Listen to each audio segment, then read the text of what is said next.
Welcome to the 23rd episode of the Triple Takeover Toycast, a fortnightly podcast all about the toys, the whole toys, and nothing but the toys.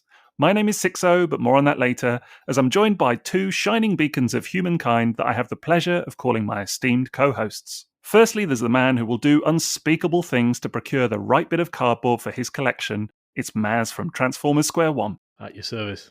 Secondly, there's the man who takes great delight in being generously sent random new toys that he wasn't at all expecting, only it nearly always turns out to have been his own drunken purchase from a week or two prior. It's Liam from Toybox Soapbox. That explains that thing I got the other day. Well, I was thinking of that. It wasn't, I didn't just make this stuff up, honestly. It's based on a real example. You with your, oh, no, I've forgotten I bought this. Anyway, together we are Triple Takeover, and today we're piping on about reissues, that being toys from a time gone by that have been re-released in one form or another to be appreciated all over again. It's a similar feeling to finding a pair of comfy old socks at the back of your drawer, or for me, whenever I go back to my mum's and she makes her signature spaghetti bolognese. Nothing quite like it. But anyway, we'll get to all of that shortly. How are you both doing, chaps? Not bad. Really good, thanks. Yeah, not bad. Yeah? What's going on in Groovetown? But before we get to that, we should also introduce the third member of our group. You may know him as Sixo, the man who's able to... No, you didn't. Someone who's able to complete an entire toy line between episodes. I don't know about that. Have I done that? How's your vinyl tech collection going? Not complete. Polished it off this weekend, Not complete. Still not close, complete. Close. There's a couple to go. There's two vinyl techs to go. There you go. And have been for a while, actually. I've been sitting on those last two, just kind of, eking it out. Ones I've had before, admittedly, but... Is that just to give yourself something to do when you're on the toilet exactly, eBay? Right. Well, yeah, maybe. It's that thing that you did. You laid them all out on the stairs and you took a photo, and I bet you just like, well, why don't I just get the other two to finish this off? Because they're all out there and I'm looking at them now. There are gaps, mate. There are gaps. I know. I had a moment of that. Bizarrely, I didn't get Where's Dirged on that picture at all. Like I was fully anticipating on the four platforms that I put it on, that picture, that someone would say to me, where's so-and-so, like where's Hound or whatever. But nobody did. Couldn't believe it. Actually, I tell a lie. Someone did say to me, you're missing blue tracks. So there you go. I did get a blue tracks notification, but I guess you hadn't noticed. Maybe you didn't know there was a blue tracks. Right, yeah. That one was actually kind of by design. I was just happy with the yellow one. Do you know what I mean? Like, it's just nice to have a yellow tracks for a change, isn't it? But no, clearly not. Someone picked up on it, but fair enough. Anyway, how are you both? I'm good. I'm slowly getting through the list of classics and M.A.K toys that the episode enabled me on. Got Rodimus recently. Classics Megatron is on the way, and Skyfire. Yeah, M.A.K's Skyfire arrived yesterday, and it's everything I remember it to be. And this is at a time when I've gone through Generations, Jetfire, and Fans Toys, Phoenix, and I've had all the very best Skyfires and Jetfires. And now this one from 2006, 2008 is in my hands again, and I'm realizing this really was a terrific toy. Really good. Yeah, it is a nice one. It's one that, as you know, I hadn't had any experience of before, but I'm really enjoying. So it's aged really well, that toy. It has, actually, yes. It seemed to be that I have one that really stands up perfectly well. So it's got everything. It looks brilliant. The colours are fantastic, full of accessories, super simple and intuitive to transform. None of these classics toys have required me to get the instructions out just to make sure I don't damage them. They're just so intuitive. Just one of those lines we just didn't appreciate at the time. It's quite the same as vinyl tech and alternators. It's definitely a case of it's got everything it needs to make itself a good toy. Yes. A lot of people go, it doesn't have ankle tilts or it's that stuff. But it doesn't matter. If everything it has is perfect for what it is. That's a discussion we had today, actually, isn't it? You, Sixo, you were talking with our mate Jason about displaying modern toys and how, because they've got all this articulation, you're tempted to display them posed. But what happens is they end up taking up a stack of space. So yeah, I got to think about it. Honestly, I do believe, like for me, getting a full-on set of cabinets and everything, and thinking, okay, I'll have Masterpiece here and G1 here and whatever. Without a doubt, for me, actually, the older the toys are in terms of Transformers, the more satisfying they are to display. It's the G1 stuff that is by far and away my favourite, and that's not just me being the old stuff's the best. It's just because I think literally modern toys, particularly the hyper-articulated ones, you either stand them kind of stoically and then they just look a bit awkward, or you have to give them, I think, like a lot of room to really kind of make them work, because otherwise they just take up too much room and all of that.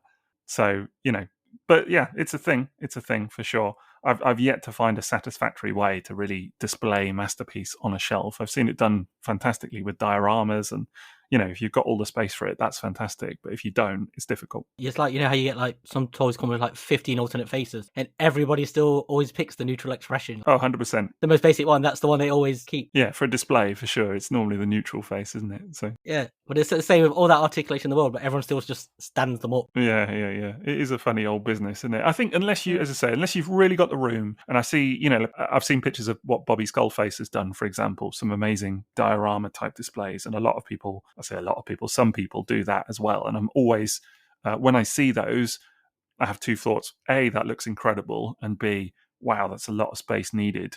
Doesn't Chris do that as well with the printed grid backgrounds in his display? That's really super nice. Kind of, yeah. That's like one cabinet, even. Do you know what I mean? And that actually looks fantastic, I will say. But I guess it's just having that room for something a bit more dedicated as such, isn't it? Versus what I have and what a lot of us have, which is just like too much, a shelf, if you will, and then too many toys to put on it. Yeah, so. I saw your picture today, Liam, where you were talking about a clear out. How's the clear out going, by the way? It's too scary to even contemplate, because I've started working from home, haven't I? So I'm sat in this room all the time, like looking around, just feeling like everything's encroaching on me. Like, oh my god! Should we start with those toys at the front there, which have no shelf and are approximately each the size of a small child? And you seem to have about 7 or 8 of them. Another one arrived the other day. Thanks, Drunk Liam. So you might want to start somewhere in that region, son. Without Drunk Liam, I would never have had Black Zorro.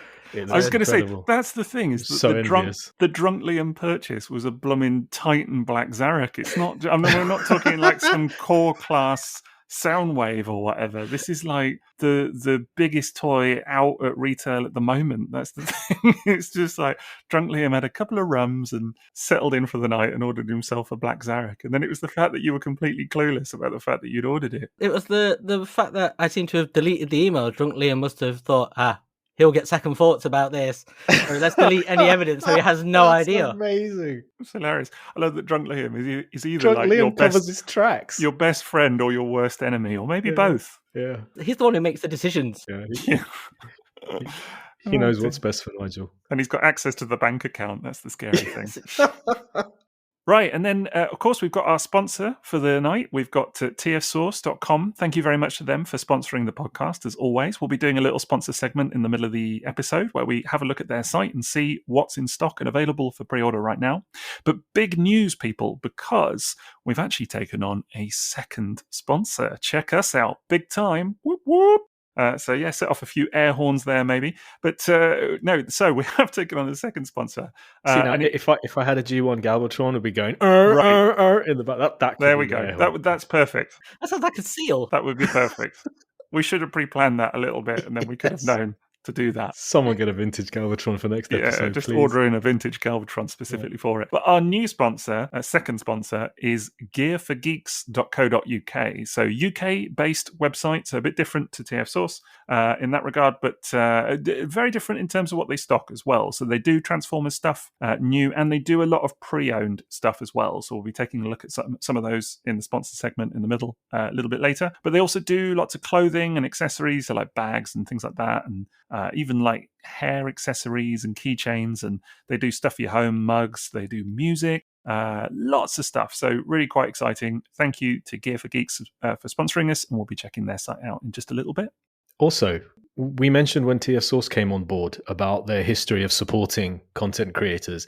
The same should be said for Gear for Geeks, because obviously as masterforce.co.uk, Morg used to write articles about Transformers, and then also used to have people like myself and Liam. Yeah, that's how I got my start. Right, so we've written Transformers articles as well. So he's always been a really strong supporter of community content creation that is useful for the fandom, and they weren't things that he was necessarily selling on his site either at the time. I remember I wrote about Megatron's master plan. I had the script for it, so I wrote that, and sometimes it was third party, sometimes it was just something G1 related. So he's always, again, been someone who's been in the community for decades in the Transformers community and Diaclone, and just action figure collecting, buying and selling. So he's a well-known UK dealer as well. So it's exactly the kind of thing that he would support as well, something like this. Yeah, and he gave Liam his big break, so, He did. Nobody's perfect, Yeah, exactly. Had no idea what he unleashed. Right. She just left him at Download Festival. Man, oh man. We also got a Patreon, don't we, Maz? Yes, we do. So for those who support us on Patreon or are thinking of supporting us on Patreon, why would you do that? In order to help us keep the lights on. And also the more support we get, the more we can actually provide. We have 4 glorious tiers, as Sixo likes to sing. We have those at Apologetic Ramp who they don't necessarily get a perk beyond being able to say that they support the show, all the way up to Sixo's Butlers who have access to exclusive mini episodes or mini-sodes that we put out every 2 weeks. And they can also choose the topic that we cover from a list of over 100. We just released a brand new mini-sode the other day on the Takara exclusive Breast Force and Breastmasters. So, topics really vary, but if you find that you're all caught up with Triple Takeover and you want more, then by all means look at becoming a Sixo's Butler or even a Man and Pig where you can get early access to episodes and you might be listening to this episode a few days earlier than everyone else. And that is patreon.com/Triple Takeover. I definitely recommend the Breast Force episode. It was very titillating. Oh my God. Well, I mean, it was nip and tuck there for a while, though. Oh. It's the breast around. We had enough of this the other night, gentlemen. Yeah. I think let's leave it. This nonsense was behind the paywall. Let's not let it creep over. This is the kind of material people are actually shelling out for, so don't give it away for free. Do you know what I mean? Oh dear. But they can also get some other merch, isn't that right, Liam? That's true. If they want some quality branded merch, then the Crusader Against Inflation has got their back. You can get leggings, stationery, t-shirts, mugs, coasters, phone cases, bedding, and all sorts at redbubble.com/people/Triple Takeover/explore. And do remember to click the side menu because somebody we know didn't do that. I thought we only had 3 products. He took it in the third person again, honestly. I didn't want to give it away. Give him his due. He actually mentioned the leggings first. He's prioritized. That's true. That's the best thing we've ever come up with. Well, yeah, Triple Takeover leggings. Yeah. I know. Well, you got to get your priorities straight in this game, don't you? Right, so obviously the topic for tonight is reissues, and to kind of set the scene for this, we're not going to necessarily go, whole hog on every single reissue that's ever been released out there, because that would take all day. But we will take a look at some individual lines, things like that. But it's more of a kind of top line general chat about reissues. As a concept, if you will, because it's been a thing for years now. I think what's really interesting currently with reissues is that it's kind of moved beyond Generation 1 a little bit. Of course, we've got Beast Wars reissues happening right now. You can find them in stores and everything. And that, for me, is like a huge thrill as well, just walking into Smith's or wherever and just seeing Beast Wars cards and boxes and everything lined up is just like, it's suddenly 1990s again. It's just incredible. But, actually reissues have been a thing since way back into 1990, I think, isn't it? The first legitimate Transformers reissues. So it's nothing new at all.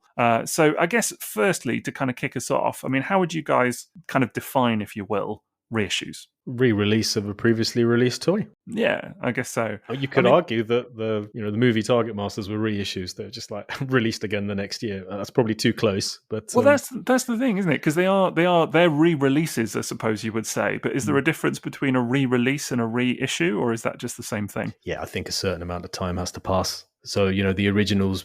I mean, I'm sure there were shops which still had the 1986 Hot Rod on shelves when the Target Master came out. So I think the original must no longer be available at retail, and that includes like web stores and stuff like that. Because I guess I would equate like Target Master Hot Rod in the 80s to now, if you think about some of the Netflix, they call the painted ones, the premium editions, things like that they're rolling over, aren't they? Because the default release is still in stores, it's still available, but you're getting a new version, which is the same toy, but with a new paint job available at the same time, essentially. So I don't know if I would count that as a reissue. That to me is like, it's a repaint or whatever. But very slight retools, aren't they, the Target Masters? Now they've got holes. Yeah, belly buttons. Yeah, indeed. What about something like Masterpiece? For example, we get reissue runs of Masterpiece Transformers that have sold out very quickly, and it's barely been a year or two since that original release, Well, that's the thing. I guess they tend to be referred to as second runs, don't they? Or re-releases even. But then the term reissue does come up as well. I was thinking actually recently with Fans Toys, or it's third party, but people are talking about, the fact that they've reissued some of their Dinobots, for example. And that's being referred to as a reissue, but you also seen it called a re-release as well. So maybe the terminology is a bit loose, maybe it doesn't really matter. But yeah, I think your definition of it's a pre-existing toy being given another shot. I do tend to think of it, though, as you said, as one where a significant amount of time has passed. But I guess the 1990 example in that regard is also interesting because you're talking about toys that in some cases were on shelves in 1985. So it's only actually 5 years that had passed at that point from them then being reissued. With Springer, it would only have been since 1986. Yeah, That's true, actually. Yeah, Springer 4 years. Yeah. But they were very much reissues, weren't they? I think of reissues as bringing something old back, not specifically really old, but something from a previous time almost. So in that case, Transformers had moved on and they were bringing back the old characters. Yeah, called them classics. It's almost like this style of toy is no longer available, but here's your chance to get a classic of the mainline, yeah. Yeah, it's always accompanied by that kind of fanfare of, we're bringing these guys back, here's your chance to get it again, and that sort of stuff. But I do wonder, like you were just saying there, if the term reissue has sort of become more well used now to mean other things, like a lot of terms do. And like you were saying about re-release and stuff like that, whether it's becoming interchangeable. Because I've seen it with people talking about Marvel toys as well, when they're like, can you reissue that Spider-Man or something? That was only out like 2 years ago. And it doesn't feel like the same thing, but it feels like it's become interchangeable with other terms now. Yeah, it's like another production run. Yeah. Like a second pressing of a vinyl or something, or a second print of a comic that's the first print is sold out. Yeah, in my mind, there is a sort of a distinction, but actually now that we're talking about it, I'm wondering if that's just me, do you know what I mean? And if the distinction is even important, because I think you're right, when it comes to modern stuff, you can use the term reissue, and it's very much interchangeable with re-release or repack or whatever, retool, all of these things. But actually, when I think of it in terms of vintage toys, it is like something from the far forgotten past almost that is being brought back, even if that far forgotten past is actually not that long ago. I think with the example of the G1 toys, it's something that was no longer being produced. But having said that, that probably doesn't always apply either. So maybe there's no hard and fast rule. Yeah, and it's market specific too, because with G1, when the gold box stuff was coming out as a re-release in Europe and Canada, it was coming out as standard in China. So it was in the 90s issue Transformers were on shelves there as standard. It wasn't their re-release, it was just there. So it's market specific too, I think. Okay, but of course, at its core, you are talking about toys that have already had one release and now they're being brought back. I think for the purposes of this episode, a lot of this is going to be G1, naturally, because in terms of Transformers, that is predominantly what has been reissued, isn't it? I think Which is mad, because the reissue era is now longer than the vintage era. Yeah, that is the real realization for me, is that when you look at the timelines of it all, I mean, why aren't there more reissues of more current stuff? They tried, didn't they? We've had a Car Robots reissue. We had the Encore Godfire Convoy. We had, was it a Beast Machines toy that was reissued as part of Encore as well? They did the old Woolly Mammoth guy, big convoy. Big convoy. That's Beast Wars Neo.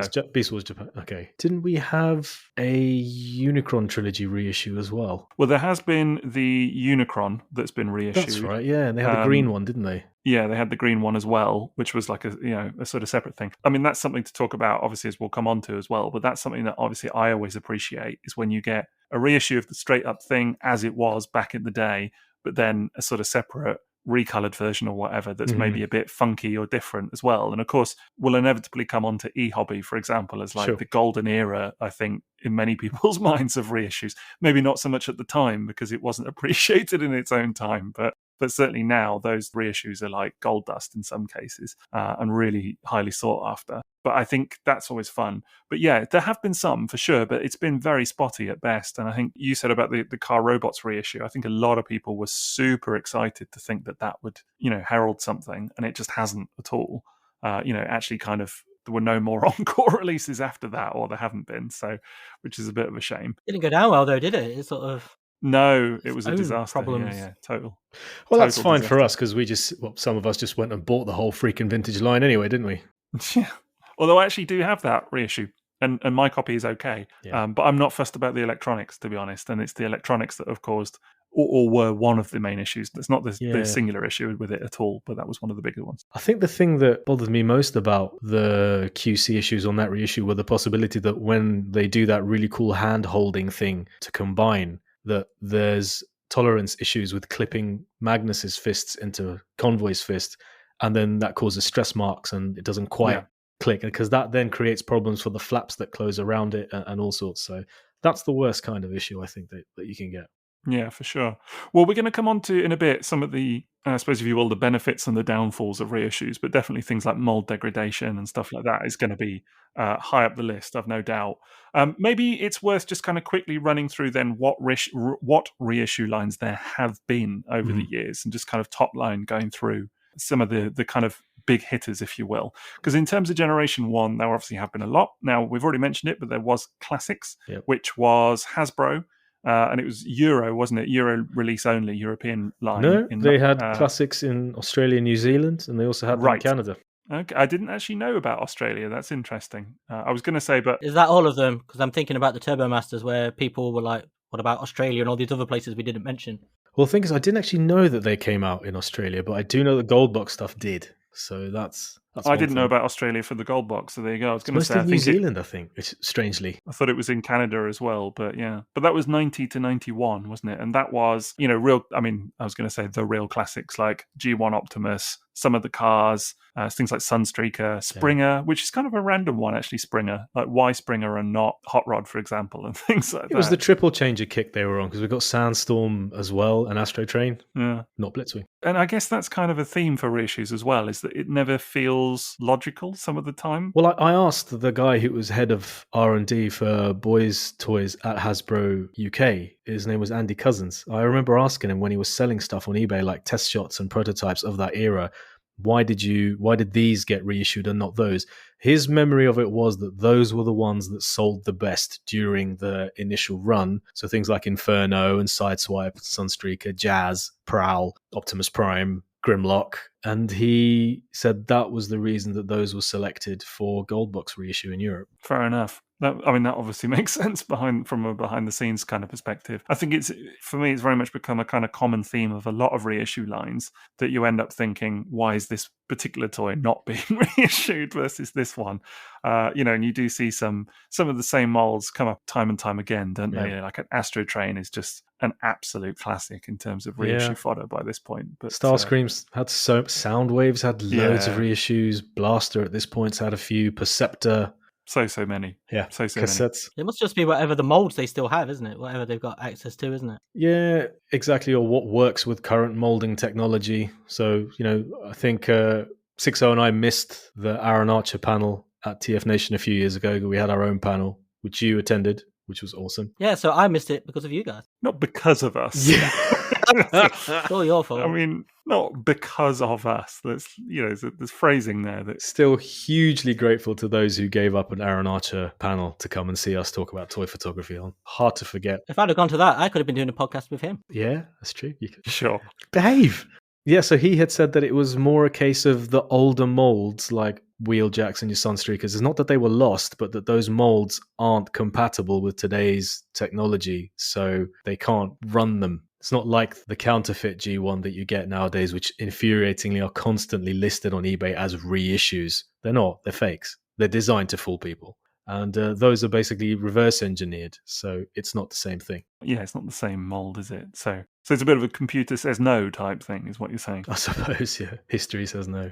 Yeah, indeed. We hear that about the Dinobots a lot, don't we? That they won't reissue them because the molds are damaged and stuff, and it's not worth the money to repair them. What did I just say? What did I just say? I said it's not damage. It's compatibility. It's compatibility with modern machinery. It came out of a horse's mouth. Well, not that we know. We weren't there. But we talked about we talked about the Dinobots on a previous episode, didn't we? And said that actually it was probable that the molds may not have been damaged because they were equally being remade in, was it China at the time as well, of like Generation 2 around then? I can't even remember. Right, and they were available in Japan as mail order in the early 90s too, without rub soles. Right. I forget the details of it all now, but I remember there was an argument to suggest that actually, because the common theory, wasn't it, about Generation 2 was that they didn't re-release Sludge and Swoop because the molds had been lost or damaged, but actually there was evidence that, unless it was old toys hanging around, but that seems unlikely, was that that they made a simple choice and said, we're only going to do 3 of these 5. I don't know.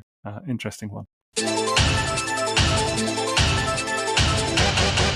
Well, so that was classics, obviously. Let's kind of list them a little bit. Then you've got one of my favourites, Collector's Edition, which to me, I have to say, is like the gold standard of reissue. That's the Kara line from 2001 kind of onwards. And that was when they just went to town on it. You're talking about the exclusives that turned up at various shows, like you could get Trailbreaker and Hoist at one show. Right. And then I have to say that my favourites are earlier than that. It's the first run. It's the Takara's first run of reissues, the Convoy, the Megatron, the Ultra Magnus, and Hot Rod from 2000. Because the exclusives of those are just still today the best, quality-wise too. There are some incredible ones. Yeah. There are some incredible ones. Things like Six Shot and stuff as well, and things like that are really, really nice. There are some really good, aren't they? Kind of like a real. They weren't really done in a line though, as such, were they? They were just they weren't. Yeah, you're right. They were just kind of a smattering of, we're just going to re-release this toy kind of randomly. Yeah, and they weren't consistent with each other either. For example, like the trucks and Hot Rod had Japanese vintage proportion packaging. You know, they were like that. And then Megatron had Hasbro style packaging. It was called 16 Special because it was the Hasbro version of Megatron in the bigger flat box with all the stock pieces and stuff. So yeah, I have a lot of those, and they for me sit very happily as the vintage versions of those toys on my shelf. Just because they're just, the quality is top drawer, absolutely top drawer. Honestly, the reissue Hot Rod. I mean, I have a vintage 1986 Hot Rod. I don't think you can tell the difference. Honestly, like it's.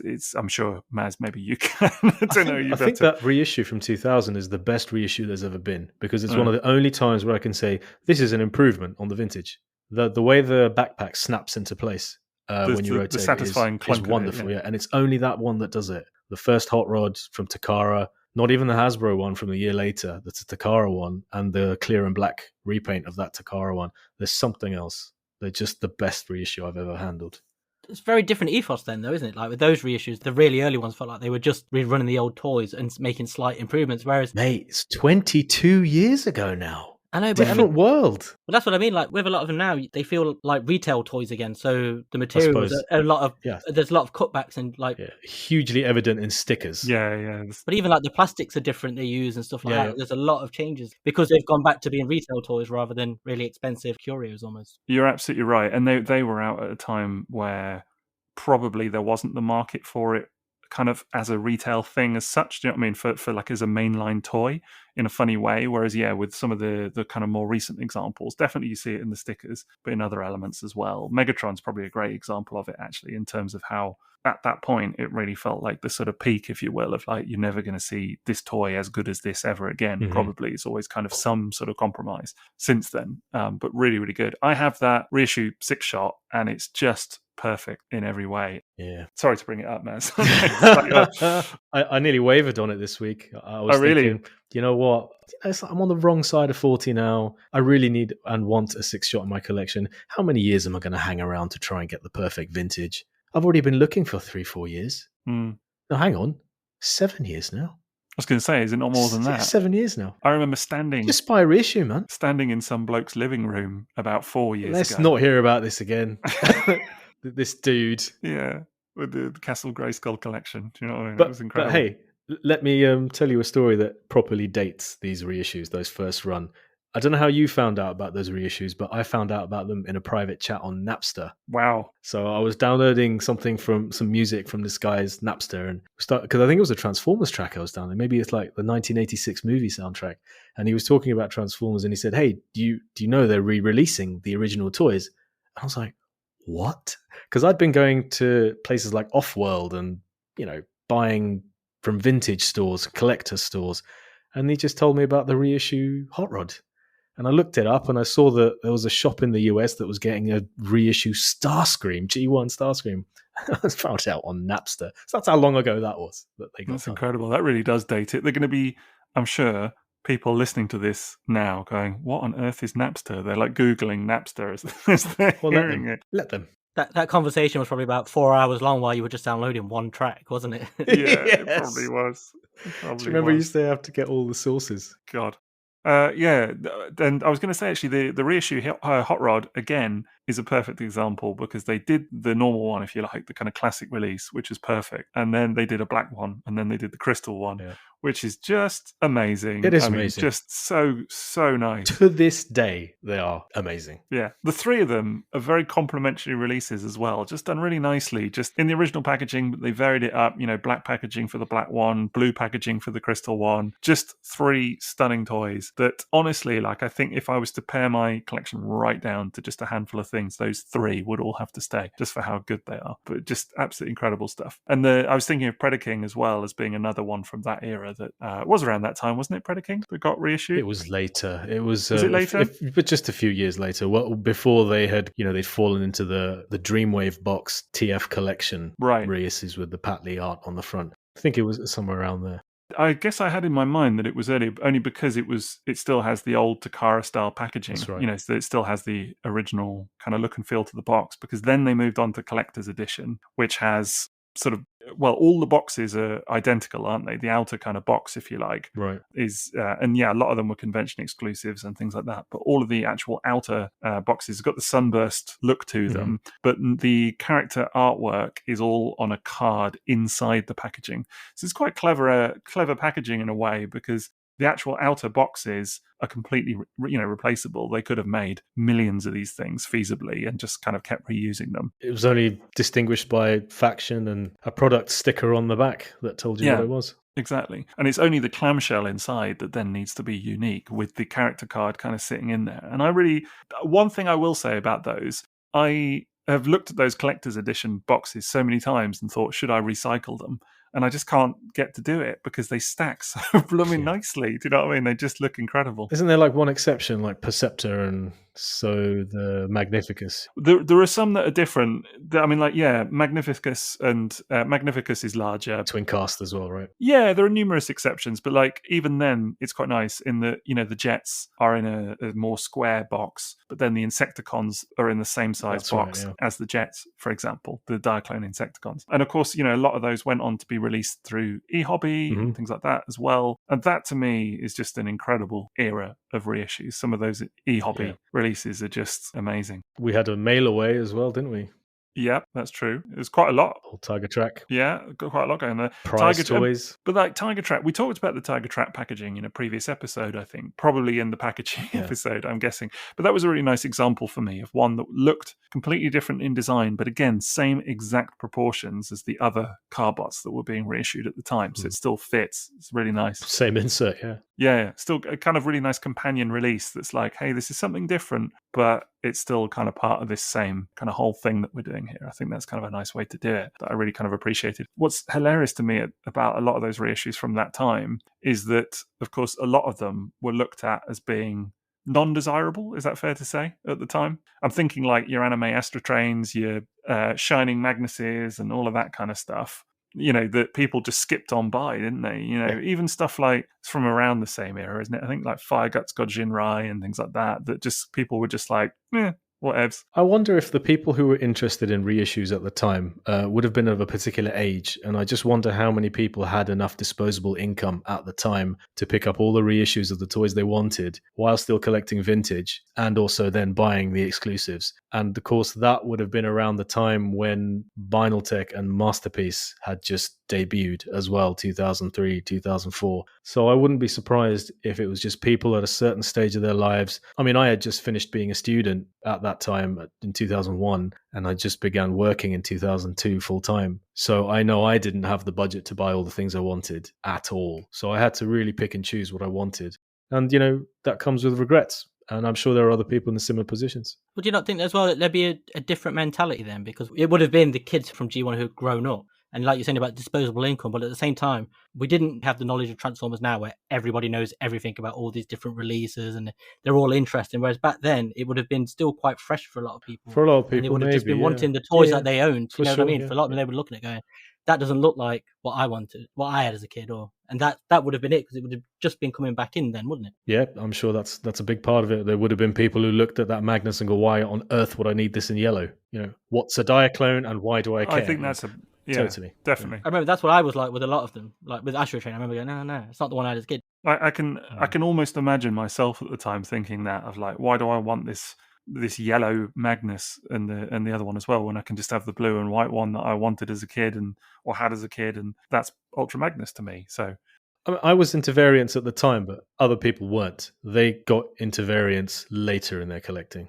I didn't finish G1 and get into variants. I just skipped a majority of G1 and went straight to variants, whereas people finished G1 and then maybe some years ago got into variants, which is why now those variants have suddenly exponentially gotten more expensive, whereas they've been sitting around for years on certain websites not selling. Well, this is a real point, can I say, because I remember some years back, you and I starting to look at some of these reissues and thinking, okay, let's get in on some of them, and they were plentiful. Do you know what I mean? Still, really, I mean, they priced it crap, but they were pretty widely available, I would say, and would sit there on certain sites for weeks, months, whatever, and nobody would bite. So you could just hoover them up. Do you know what I mean? It would just be like, yeah, okay.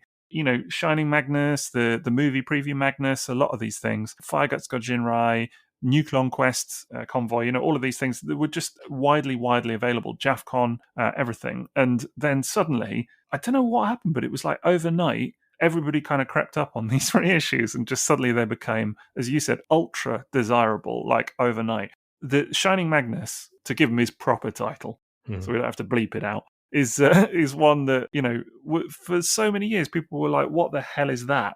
And now, if you see it pop up, it goes very, very quickly, I think. Or it's an astronomical price. Yeah, it's doubled in price within 5 years. Yeah, 100%. 100%. And, you and I have had numerous conversations about this. But it's the same with Fireguts and all of those kind of things. And I just find it so weird. That's just literally within the last 5 years, as you suggest, that it's just suddenly taken off. Mm-hmm. Anime Astrotrain's another one, isn't it? That sat as a bit of a, I suppose, looked over release for a number of years. Yeah, that was probably the first to skyrocket. Actually, the first to skyrocket, I think, was Sunstorm until they redid it in Encore. Yeah. But yeah, Anime Astrotrain was that was the earliest. That and the eHobby Minibots were the very earliest to suddenly flip in price. And people were like, oh, hang on, we've missed the boat. Quick, grab the ones that you can. I sold mine for £180, my eHobby Astrotrain, my first one. And I thought that was like, wow, I'm quids in here. Look how much I've gotten for this. Nowadays, man, you'd bite someone's hand off to get it £180. Yeah, I think if you saw it now listed at 180, it would go very quickly. So I probably shouldn't mention that I got it for cheaper than that in a massive stroke of luck, plus an eBay 20% off voucher on the day. I was like, stars have aligned. It can be done. It can be done. I mean, the Gobots is one that I've seen go for, I mean, we're not even talking just over three figures. We're talking like 300 odd, do not I mean plus. And it's just some ridiculous sum that I've seen them go for, which was not the case for me at all. Again, it was just a question of getting very lucky. No, the one you got for my birthday was really well priced, wasn't it? Yeah. Indeed, yeah. So, I've actually been involved with two of those sets, one for you. And both times just exceptionally lucky, I think. And it's just how it goes sometimes, isn't it? You just got to be right place, right time. I've seen sometimes you get good prices on things on some sites if they're bundled with something else or something like that. And it's just that people don't want the other item or whatever it is. I don't know. So who's to say? But it's just mad to me that they're just suddenly all going crazy. There's an awareness change, though, isn't there, with people? Like, I remember when I first saw that Astro Train, I was like, I knew what it was straight away, and I was like, oh, that's cool. But at that point, I was just coming back into it, so it was more like wanting those toys I had as a kid again. It was just very much, that was my collecting goals of getting those ones, and these were just things that existed on the sidelines. Now, years later, I look back in a completely different way. My habits have changed, my interests have moved on, and I think there's always seems to be like a triggering event almost before these things where something will have happened, popped up somewhere in fiction, or some piece of information will have come out and suddenly it changes direction. All those things suddenly go up in price because people are like, oh, I'm interested in that now as well. Do you think it's because when they're first released, it's just like a weird version of a toy that you already know? So it's, I mean, think of the Black Starscream, right? eHobby reissue, the black one with the grey and gold parts. I remember at the time, a lot of us just went, what is the point of that? Yeah. It's basically Skywarp. The colors don't even make sense. It's got grey wings. I know it was based on something specific, and that wasn't really in everyone's mind at the time. It was like, am I really going to drop 50 to 80 pounds for that exclusive that doesn't mean anything to me that just came out the other week? And when you're in the eye of the storm, you look at all of this really differently. But then I think what happens over time is that those weird colours take on a desire of their own, don't they? They become... become legendary. Exactly. They become... Like, Fireguts is an obvious one for me. Best example I could think of, Which I know, I can well imagine people looking at that on release just being like, what the F, but now people covet that thing and you cannot post a picture of it without people being like, oh my God, I need one, and it has sort of taken on this legendary status all by itself. Do you know, sorry to interrupt, but I think another major thing is, I remember back at the time when these were being released, there were a lot of character-based collectors. There were people who didn't feel the need to get a yellow Sideswipe and a black Sideswipe and a white police Sideswipe because they're nobodies, that's why they didn't go for the Diaclones. Okay, fine. eHobby started to give them character names for the first time. Tiger Track, Clamp Down, Deep Cover. But I remember people would be after characters and they needed to complete their collections of certain years or cartoons. I feel like nowadays there are way more toy collectors, people who appreciate a mold and want it in a different color. Yeah, I think that has been a shift, definitely. Yeah, I remember when Anthony, who runs TFU.info, was one of the first people in the fandom outside of Asia to buy a Diaclone Marlboro wheeljack, which is nowadays known as Exhaust. And he bought it for a great price, which probably felt really pricey back then because he was a big wheeljack fan and he wanted the variant that he knew about. Loads of us didn't know about it, didn't think to buy it. Nowadays, Exhaust has a masterpiece. Exhaust has a Generations toy. These toys have their own legacies now from all these weird origins. So I think toy collectors exist now, whereas before there were a lot of character collectors who didn't need to expand 100%. their collection. Well, I was just going to say, it is different now because you've got things like blooming Lift Ticket getting a Generations Selects release and things like that, haven't you? Diaclone toys that, all right, they might have been presented in a comic or they might have had some obscure convention release or something like that. But now, really, the main line is pumping these things out. It's not even just Masterpiece, and they're all becoming much more prevalent to the point where it's when you see things like Deep Cover in the main line, and people are like, they know about Deep Cover, and then they're like, oh, that's the Generation 1 Deep Cover, and they're referring to the collector's edition release of the Diaclone car, if you will, that first called it Deep Cover. That's where the name originated, I think, is it not? Deep Cover was e-hobby. The e-hobby, but I still refer to that as collector's edition. Forgive me. That still, for me, falls under that line, still in the same packaging and everything. So yeah, it is a collector's edition line, just offered only through e-hobby exclusive release. But yeah, so that's where then that name came from. But now that's just the G1 Deep Cover, isn't it, of the toy that you can now buy at mainline. It's a really powerful thing, though, isn't it, when these toys get a personality like that? Like you were saying about the repaints, the really weird ones, when they're suddenly given sunlight in a comic or something, they get a fan base straight away. And particularly if they're ultra obscure, it attracts a crowd, doesn't it, to people? People are like interested. And that was always weird to me because I was always a toy collector. Yeah. So that was always weird to me. It's like, why are you now taking interest in an orange Starscream now that it's got a name and is in a comic? Like, why wasn't this appealing to you before? But I get it now, clearly. It's always the way, though, isn't it? Once they gain a relevance, that's it. Doesn't stop from there, and it builds. And it's the same with all of these Diaclone repaints and stuff like that. And there's been quite a few, like in IDW, where they'll just appear for a panel, and suddenly everyone's all over it, and they know it. Like, look at Rotorstorm. Rotorstorm. Yeah, Rotorstorm's a really good example, actually. We mentioned that on the Turbo Masters episode, how that suddenly became. But what you just spoke about, I was just thinking about these Generations repaints, and maybe this is still character-based collecting, because I think a lot of people who would have wanted the reissues of the vintage versions are now satisfied to have Generations recolors. So I wonder how many people buying a Generations Tiger Track removes the number of people who would willingly have paid for a reissue G1 or Diaclone Tiger Track. So all those people. And I wonder if maybe that's why we don't see those kinds of reissues anymore, because the desire for them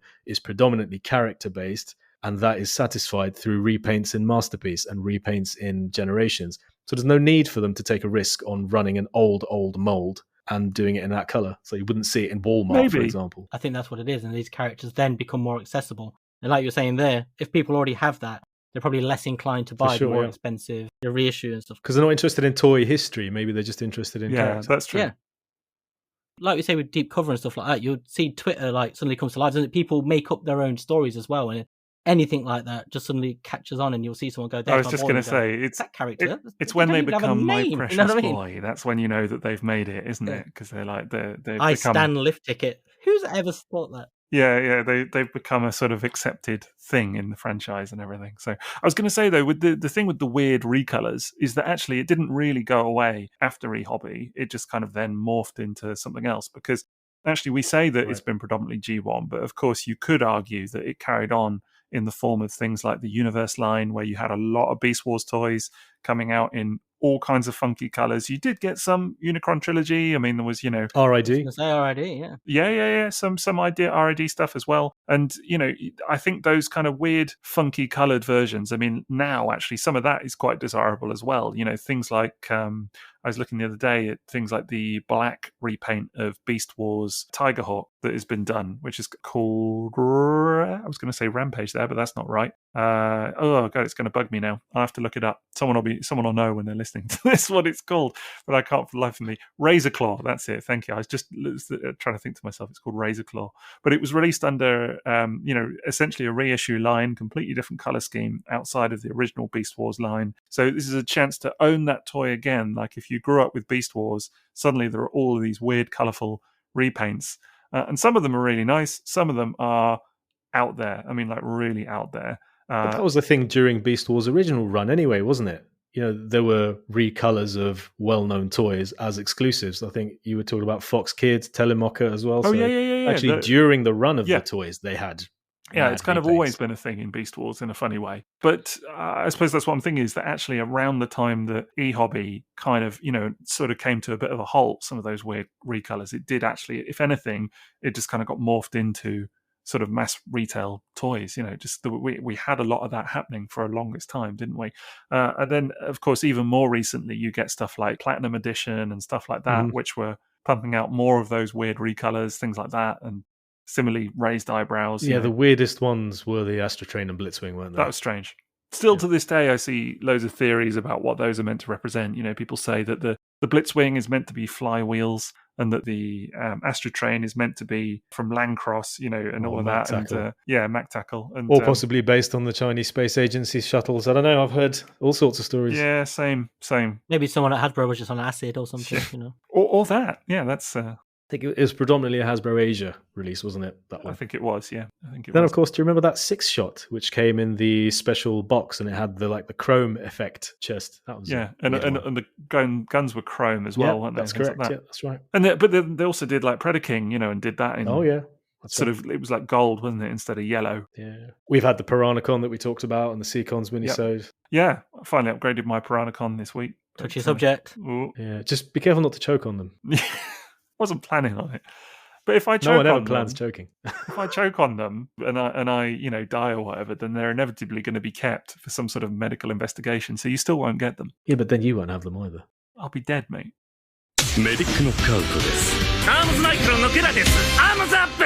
So in terms of other reissue lines then, the other big one that we should talk about or mention is the Transformers collection, which started in 2003, I think it was. And these were the commonly referred to as the book box style reissues, which were really popular from Takara at the time. And another way of getting a lot of those classic characters. So there was Hot Rod, there was Optimus, Megatron, Cup, which is still the Cup that I have in my collection now. Absolutely tons of them. Insecticons were done, Blitzwing again, Astrotrain. I think the key thing here was that this is where these reissues started to come with more stuff. Yes, yeah. And those books in the kind of book box, if you will, were super cool, weren't they? I mean, I love that packaging. And it really kind of, it's a funny topic in itself, is kind of packaging, isn't it? Because it's like, do you prefer the kind of vintage style? This looks exactly or very similar to how it used to back in the, whatever the day it was first released, or do you just go completely something new? And I think if you're going to do that, Transformers Collection was really kind of where it's at, wasn't it? Because I think it depends on the era. At the time, in 2003, it felt fresh and great, and it was wonderful. Today, it's the Walmart reissues that really did it for me and made me want them, because I'm realizing there are many, many vintage toys that I'm never going to own again in box packaging. Like a vintage Devastator gift set in great condition would set me back too much. So having a Walmart one is ideal. That makes a lot of sense. I can see that. Maybe it is kind of era dependent. I think it is, yeah. But I loved a lot of those TFC reissues. I remember finding Prowler in Forbidden Planet, in the window, and walking past it and being like, oh my God. And just going straight in and buying it. Yeah. It's amazing. Just things like Cup for me are great because it's not only essentially a reissue of the original toy, but it's the Target Master as well. You get both guns. No need to have two releases of it all of a sudden. Two guns, one cup. Yeah, right. Exactly. What else could a man ask for? So, I mean, what were some of the other notable releases from that line? Hot Rod for the same reason. Yeah, that's a definitive Hot Rod in a way as well. I think if you want to reissue. Anime Starscream. Yeah, Anime Starscream big deal, was great. With holding the Megatron gun. That was a big deal, yeah. Megatron and Prime with the somehow squeezed Prime and a trailer into that box. And the mace and the axe. for G1 toys. This was the era of the extra reissue for your vintage toys. Yeah. The Soundwave, that was the first time I'd ever owned a vintage Soundwave. I remember ordering it from Hong Kong and waiting weeks. It was the very first time I'd owned an actual Soundwave toy, and it was incredible. And Sound Blaster, available as a reissue. Sound Blaster. I guess this was kind of at the time, though, wasn't it, of Masterpiece kicking off as well. Yeah. So a lot of that extra accessories and things, for it would have been kind of cross, kind of the theory of it all. It was there, wasn't it? So it's really, really cool era. The Dreamwave art, it's so of the time as well, isn't it? Everything, even like the little fact file and stuff. Like you were saying there, Maz, like how now it's the vintage boxes, the Walmart reissues and stuff. But back then there was it was almost like, not that the toys had grown up with you, but like they were targeted at you as this is where you are now as an adult. It's slightly giving them to you in a slightly different time. That makes sense. But again, I think even then I remember being bamboozled by why some toys didn't get a book box, but they got an e-hobby release. Yes. So we had Inferno in the book box, but Grapple could only be bought as an e-hobby release. But then we've got the Hasbro versions of those reissues, commemorative series, where you did get a Grapple, and you did get a hoist. That's true.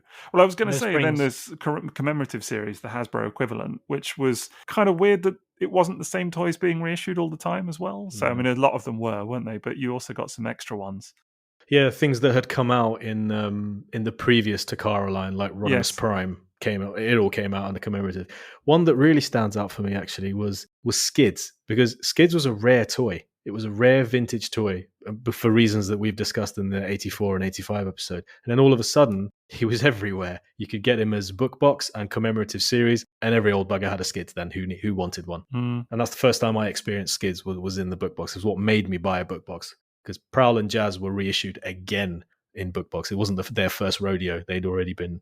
No, hang on. That was the first Jazz. It was the first Jazz reissue. Yeah, it would have been. And Prowl, yeah. Yeah. So, but for some reason, it was the Skids that really stood out as, whoa, Yeah. number 3. Well, still my Skids now is the book box one, and it's fantastic. Really, really lovely release. Really nice. I was going to say as well, I still always have my eye on a commemorative Silver Streak, because it's, it's the kind of silver color version of that, whereas actually in collector's edition, I think I'm right in saying you could only get the anime style Blue Streak, couldn't you? That's right. Another one I wish I'd bought.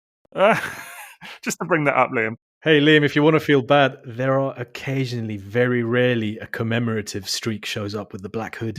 What? Yeah, I don't know if it's a product sample. I know Paul Hitchens has one, but I have seen them. I don't think they were nice. Can I say though, Liam, you're there going, oh, another one I missed out on, and I'm here going, oh, another one I've linked you to about 15 times.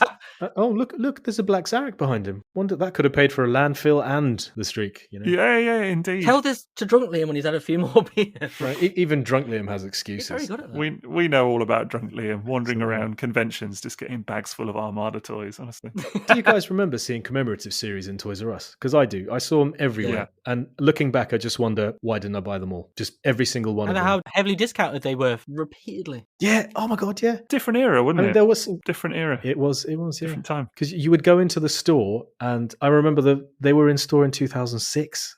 So there were other things in 2006 like classics, which were suddenly like the in thing. So it was always a case of splitting budget between that. I mean, MP1 was in Toys R Us at the same time as them. That's mad to think, isn't it? These are things that you would look at and say, I'd rather buy that than another Sideswipe, because a lot of us had the vintage versions. We weren't going to buy a Toys R Us one, especially when they put the headlight stickers on upside down on things like Red Alert. And you're just looking at that going, well, that's not good, I remember seeing the Powermaster Optimus Prime on the shelf. Oh, yeah.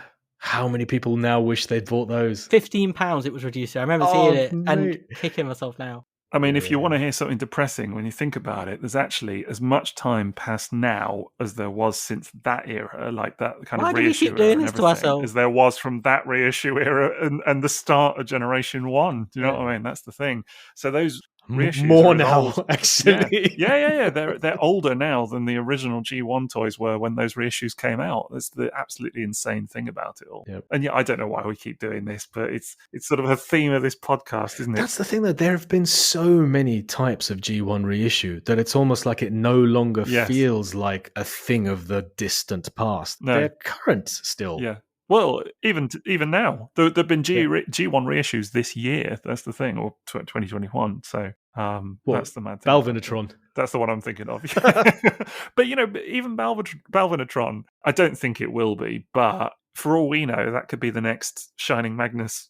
No, I think it's going to go more the way of Linkin Park Soundwave. I think so. Yeah. I think that's a fair assessment. But you never know, do you? That's the thing. It's always something that is kind of derided in its own time that actually then goes on to become super desirable. That might stay derided, to be fair. Yeah. It's always the one nobody wanted. The thing that's always dirt cheap. It's always that suddenly becomes worth a fortune later. Just imagine in 20 years' time, when we're all in our 60s, just like people trying to track down a J Balvintron, just paying astronomical sums for it. That would be a thing. That's another thing with these reissues. I would not want to be getting into it now. No, I would not want to be even starting a G1 collection today. Just you'd think, I could start a G1 collection today and I could strictly buy reissues and I could have a very reasonable collection. But that's actually not even true anymore. There are some toys where even the reissues, the only versions of those reissues, are all really expensive. If you want a Rodimus Prime, for example, I think it was it Matt Ferguson asking this week? Yes. He was asking about where would you get a Rodimus Prime reissue? You just think, that's always around it. There's a commemorative. And then you look at it and think, hang on, the commemorative is over $100 now. Oh, is it? And you look at the Japanese one, it's like, that's cheaper, but still a bit tricky because you've got to import it from Japan. They're still on sale, but Japanese all of a sudden that's Japanese ones. Yeah, and all of a sudden that's expensive, and you think, well, actually, to get a Rodimus Prime, you'd have to think, is it better to go vintage or reissue? Like, it's actually a moment that you have to think about. Magnus is the same. Magnus is the same for sure. Terrible missiles, particularly as some of those. Yeah. But particularly some of those reissue Magnuses now have the same problems, that they're yellow and things like that. And it's, same with reissue Prowls that have yellowed, TFC Prowls and things like that yellow over time. And it's Astro Trains, the white Astro Trains. All of a sudden, white Astro Train was no longer interesting because the vintage ones would have been yellow and super expensive, but you had repeated reissues which are now yellowing. Yeah. And where do you get an all-white Astro Train now? It's actually supremely difficult. It's always the blooming lottery with reissues in some ways as well, isn't it? Because I remember tracking down a vintage Astro Train, really happy with it, supremely happy, and then they reissued it not 6 months later or something. But that's, to be honest, I don't mind that, I've got to tell you. Like, no part of me begrudges that or anything, because I've been very lucky, realistically, in terms of that game, but also fair enough. Do you know what I mean? Someone else gets a chance to have a go with it. I think you did the right thing. I have that reissue Astro Train and it's really pretty, but the stickers are pure garbage. Absolutely awful. They really are. That's a shame. Doesn't feel the same either. Like the flaps on the shins that you lift them, they don't feel the same. But it's beautiful. It is Astro Train and it looks great on the shelf. They've got it at my local Forbidden Planet, and every time I go in, they've got a stack of them, and it's great. It's just really nice. It's like no one's buying it, which is quite sad. But the time I get to see it in the shop, it's because they were done so cheap by Xavi, isn't it? Because Xavi pumped them out like 15 quid, £12 or something. Yeah, it was really cheap, like $14.99 or something, really, really cheap, and everyone got them that way. That's a thing with these Poxy reissues as well. There is a moment in time where they've been around and nobody wants them anymore. Like HLJ knocking out the God Jinrai for like £12 or something ridiculous. Can you get your mind around that? That is the thing. I frequently, that's the comment I see about Shining Magnus, is like, but I could have bought it for this. And so now why would I want to pay 6 times as much as that? And that's the common thing. Those are the same people who still think G1 Headmasters in box are worth 40 quid. Yeah, it's true. That does colour your perception of a lot of toys, doesn't it? I've seen it really cheap, and then it lingers with you every time you then have to try and rebuy it at much more expensive prices. It can be hard to get over that, even though otherwise you don't get it. There's nothing you can do, but sometimes it's really definitely hard. Unless you really pay attention and kind of keep up with what the market is doing and the what the prices are doing and whatever. Unless you and it does change all the time. You can't assume that things are the same price that they were 20 years ago. So what have we got left to mention? We've mentioned Commemorative, TF Collection. The big next one then is Encore, of course, which was 2007 onwards, Takara Tomy. And again, kind of classic reissues. Some new toys in that, though. They did some bigger ones, so they did like a Mega Supreme. Which is thanks to Tomy, isn't it? Which is thanks to the merger with Tomy. It was, well. The Takara Tomy merger happened at that time, and of course Tomy had the rights to it, and so that kind of came back full circle, so that was really, really cool. That's a really cool reissue, has to be said. And then there's things like Skylinks as well, Metroplex. Fort Max. Fort Max, which is just, we were, talking about the other night, weren't we? Liam? No, it was missing a gun. Mate. Okay, just to put it in Mate. context, that gun on the vintage one goes for the same price as what we linked you to. Yeah, but that's what I mean. Are you ever going to display it with that gun? And when you're looking at a Fort Max in your display, gun is are you so going to be like, oh, it doesn't have that little gun? I'll always know. It's the tiniest gun. It's like the most inconsequential I know. gun. I couldn't actually see it in the pictures when I was trying to work out what it was, from looking at other people's pictures. You wouldn't miss it. Yeah, I guarantee you mine's going to stay in the box. It took me ages You to figure it wouldn't miss out. it. Yeah, exactly. You wouldn't miss it. But to be honest, like we were saying, probably another one will turn up for a bit more, which is complete. Yeah, it's true. It's true. They're plentiful. It's like if I'm going to go for one of those once-in-a-lifetime toys as I think of that. Fair You enough. spent more on that thing behind you. You are really obsessed with this Black Zarek, aren't you? You've got real bee in your bonnet. Because it represents one of the main things that people say about vintage and reissue collecting. It's too expensive. And then they turn It's like around. he sat on one of them horns on his head. Mate, it's a mental thing. It's like for some reason spending the same sum on a reissue because it's a collector product somehow sits in a different part of your psyche than buying something that's on pre-order and everyone else is buying right now and is the new shiny.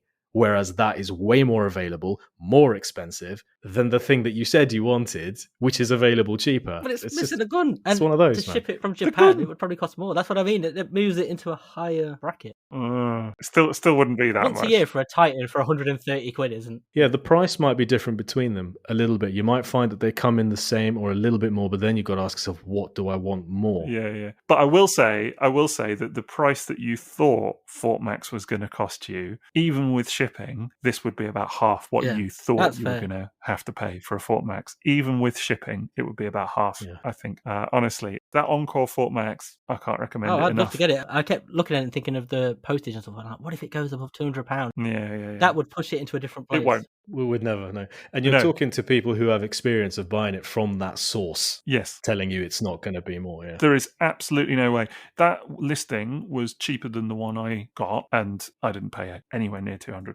Speaking of Encore, though, they did some cool stuff, didn't they, with making toys more animation accurate? Yeah, they did. They did quite a lot of stuff, actually. I mean, things like Omega Supreme's kind of the one that always springs to my mind. They remolded the face on that a little bit, but they did lots of really cool releases. Yeah, like they did Omega Supreme, again, and they kind of remolded the face. That's one I always think of. But they also did stuff like the anime Constructicons as well. So they did two sets. They did the straight-up toy version of the Constructicons, but then they did an anime set as well with a remolded face, which I have, which is really, really cool. So yeah, great lines. The only thing with Encore was that the QC was quite spotty. It's fair to say. It's when they started to feel different, isn't it? Yeah. Noticeably different to the Takara reissues that had been the previous batch. Yeah, some of the releases are fine, actually. Some of the, like Fort Max, perfect. Honestly, Liam, taking notes, perfect. And I'm not just saying that, it is. But other toys in that Encore line are a bit shabby, it's fair to say. Trailbreaker. Yeah, Trailbreaker. Trailbreaker, Ironhide, Ratchet, those toys, actually. And I have seen in hand, like, let's say Ironhide is a good example. I've seen in hand an Encore Ironhide, even some of the cool color ones that they did, like the black one and things like that, which are really cool. They'd also the 2007 movie one, green one, G1 toy. And but when you compare them to the collector's edition Ironhide, no comparison as to which is the better made toy.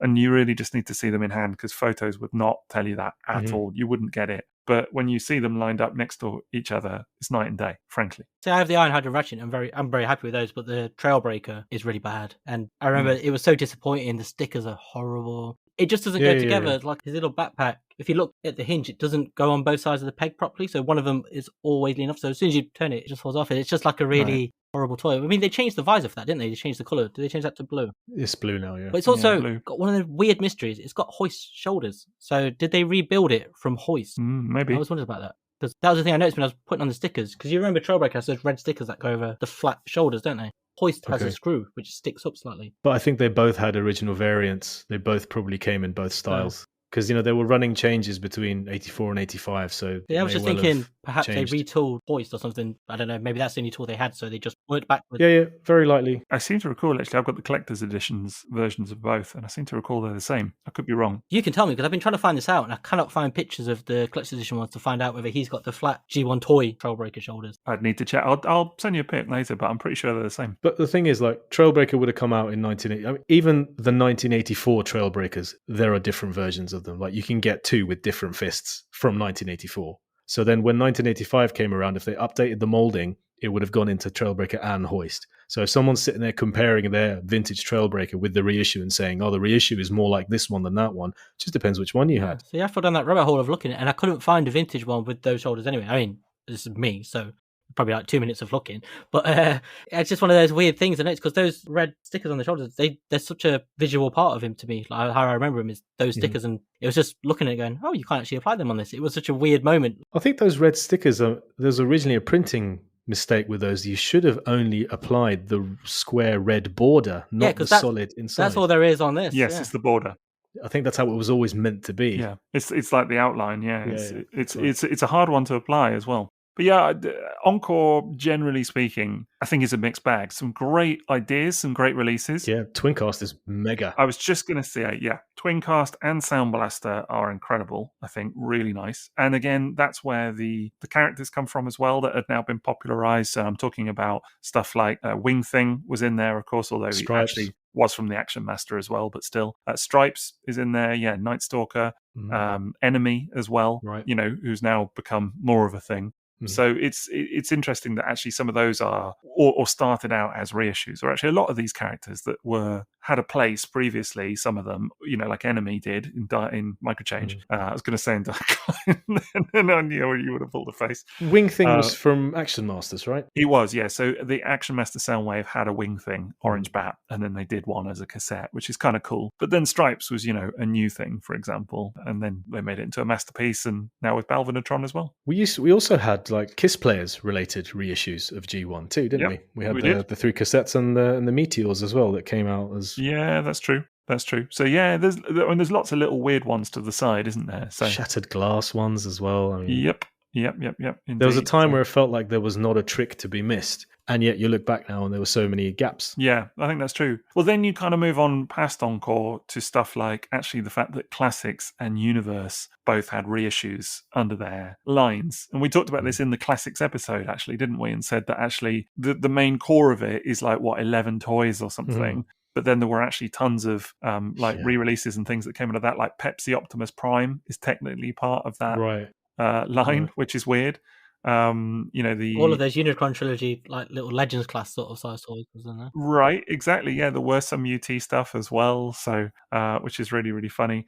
You've got, I think there was a commemorative edition Soundwave as well, which came out around that time. So yeah, I think it's technically Classics packaging. Yeah, that's the one I have. Really, really strange. So the one has the big chest door. He does. Yes, he has the Sound Blaster one. Yes, it is. Yeah. And then you go through Universe. It's a similar thing. And then we're kind of back onto Platinum Edition, which I know we talked a bit about before. But actually, it's worth saying that Platinum Edition was just such a weird thing. I mean, when you look at it, there was all of the year of the Chinese New Year releases.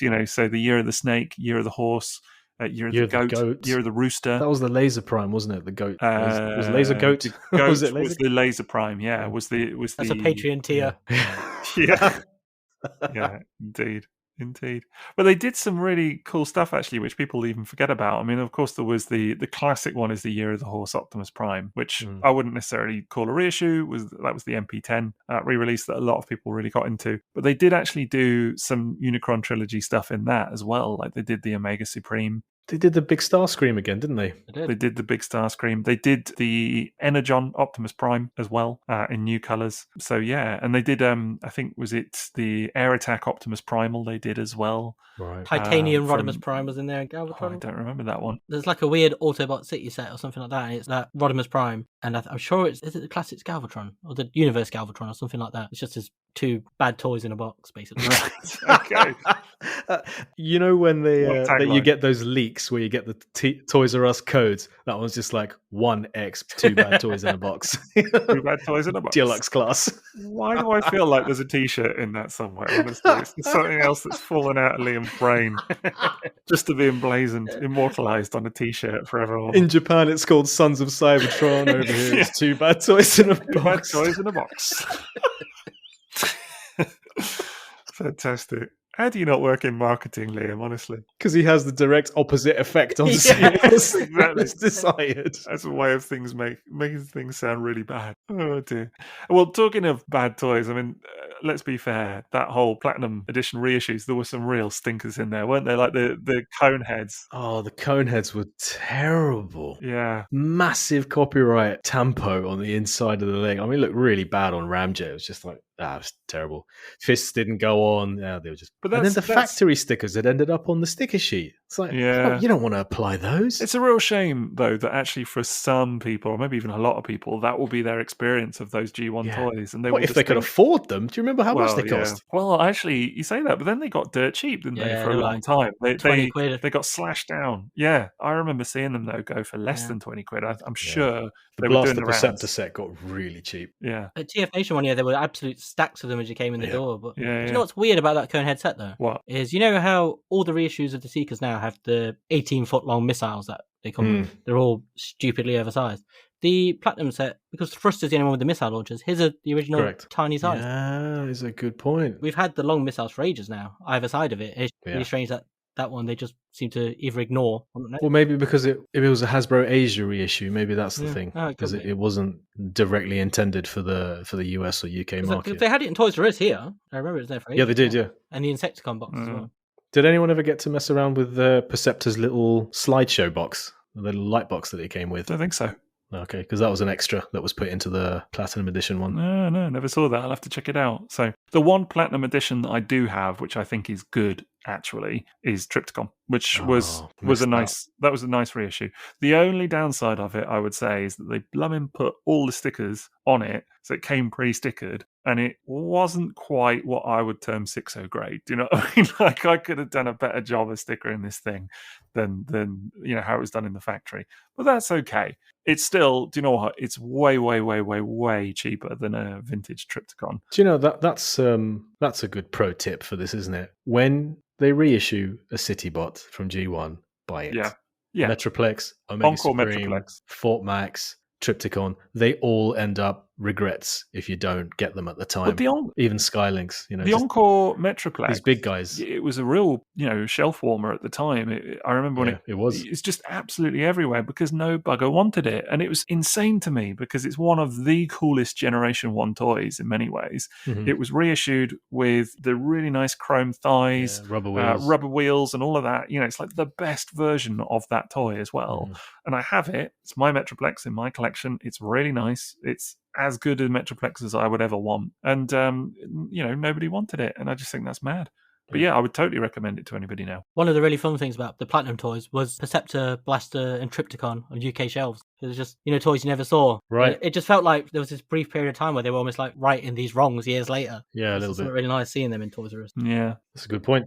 So then after the old Platinum edition, then I guess you're really into the kind of more recent Walmart area, aren't you? Yeah. With all the kind of more recent reissues that we've seen. And that seems to have stopped now, I think it's fair to say. Yeah, it does seem that way. Yeah, because obviously they then moved on to reissuing Titan's Return toys in G1 style packaging most recently. The kind of retro reissues or whatever. I think I was told that Walmart were really angry because they had, bankrolled these reissues to be completely exclusive. And then there were online retailers in the UK getting them first. And they were really annoyed about that, which is why the Optimus Prime never made it to online retailers in the UK the way the others had, because they'd gotten really upset about the fact that these were popping up elsewhere earlier than supposed to be on their shelves. That was the Optimus without the trailer, wasn't it? That was just the cab. Correct, which is a beautiful curio, which I'm so happy with. I was like, what a great thing that is. Yeah, it's a cool idea. I wish I'd have bought one of those as well.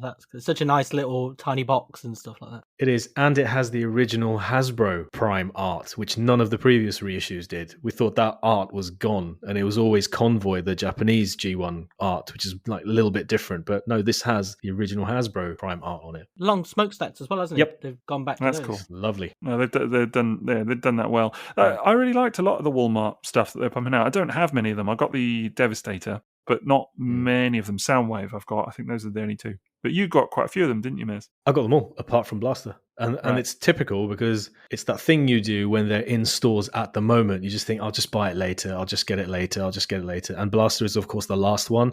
What happens to the last one in a line? It'll usually just vanish. They're still around now. I just need to get off my ass and get one in great condition. And that's me done with the Walmart stuff. Because I would love to have a Blaster. And I love the way they look in that G1 packaging. It's Right now, it is exactly what I want in a reissue. I don't want fancy new packaging. I want that vintage Hasbro packaging, which is why the Starscream is perfect for me. The Hot Rod is lovely. I don't have a G1 Hot Rod box at the moment, just the Target Master one, but not the proper Hot Rod box. I think for me, the only thing I'd say with the Walmart ones, they did look great in the boxes. I just kind of felt like it was a bit of a shame that it was all the same stuff being reissued again. You know, It so was like another Optimus, another Blaster. Another Starscream, another Starscream. Yeah, it was, and it is like carded minibots were nice though. Carded minibots were nice. And cassettes. Did I get one of the minibots? I did get one of the minibots. Can't remember which one now. I like that they keep reissuing them. I think it's quite nice that those toys stay alive. Sure. Every toy is some kid's first, and it's there's just something nice about knowing those toys are still, even though I already own them. Headmasters. Do you know what I mean? Or or something like that. Just something that is never been done. I'm just throwing it out there. Like, you're going to do those retro ones that are like such a blooming tease, honestly. Do you know what I mean? To see them with a classic artwork and the classic it wasn't different artwork, wasn't it? But still with the retro, still make you pause on eBay, don't they, when you see them? Every time you see the mint and sealed box Brainstorm, or whatever, and you look at it and you think, is it? And no, it's not. It's the reissue. I was going to say, do you remember the collective intake of breath the first time the images dropped on Twitter or whatever it was, and everyone was like, and then it was followed by, I mean, don't get me wrong, they're an insanely cool thing all by themselves, but why not just reissue? Toys. Yeah, but why not just reissue the G1 toys to go alongside them? Yeah. Do you know what I mean? It would have just been sort of perfect somehow, or even later stuff. Do you know what I mean? There's loads of G1 beyond the things that. Maybe it's because they'd done a 3-line toy of Headmasters. They just thought we'd just let it lie for a bit. Maybe, but I'm not. I mean, all right, maybe not Pretenders, but I'm just kind of looking around at the old shelves and just thinking of other stuff that they could reissue. I don't know. There's Powermasters. Do you know what I mean? Whatever, but just, I don't know, vary it up a little bit. Something that's never been reissued. Walmart could really do with doing Magnus. I think that would be really nice. Which ones? Magnus, just G1 Magnus would be great. Yeah. With the correct missiles. Because I have the reissue and I did that stupid thing, of trying to trim them to make them fit. And it went very wrong because they're keyed on the end. They've changed as well. They're keyed on the end, so they can only fit in the launcher with the tip. Just crap design, all of it. Look, vintage Magnus missiles and launchers are not rare. No, I sold mine straight after without realising I bought one with the long missiles. Like an idiot. Like, oh, God. So I never took it out of the box. We should also mention the smattering of other weird reissues we got. Well, not weird, but, like the Micromaster combiners, Landcross. I was just going to say, Dinosaur combiners, cassettes. Dino cassette. Yeah, I mean, those Dino cassettes, that was the weirdest of all. That was just really they're reissuing what? That was like, is it April Fool's? It was really like bizarre, honestly. With the Generations or Studio Series Bumblebee. What a weird way to do it. Some nice touches though. Love that they did them in clear colours, but man, even though they messed them up and got the moulding wrong, QC issues, they're still terrific, and I'm thrilled that they did them. The lengths they went to in building entirely new moulds for them as well, because they're not old moulds repurposed or anything. They built them from the ground up, didn't they, with wooden models and stuff like that. It's crazy. The Transformers will return after these messages. Right, well, it's that time of the episode where we're going to discuss our sponsors, plural, now, which is very exciting. So we're going to take a look at tfsource.com first of all, and as ever, take a look at what they've got in stock right now, coming up for pre-order and all of that kind of clobber.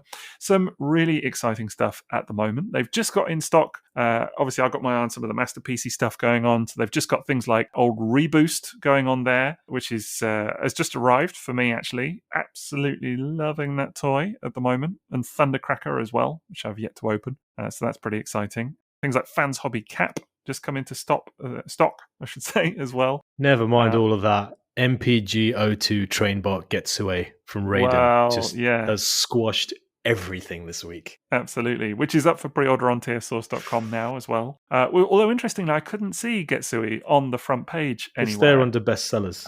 You've got to scroll down a little bit. Yep. There it is. There it is. Well spotted. Absolute killer of a thing, that is. Right next to Moon Studio Dark Knight. Yeah, that'll be a weird one, isn't it? Weird timing. But hey, there is quite a price difference between them. So it's going to be an interesting one to see what people kind of opt for ultimately. But I think the Takara set just is shaping up really nicely.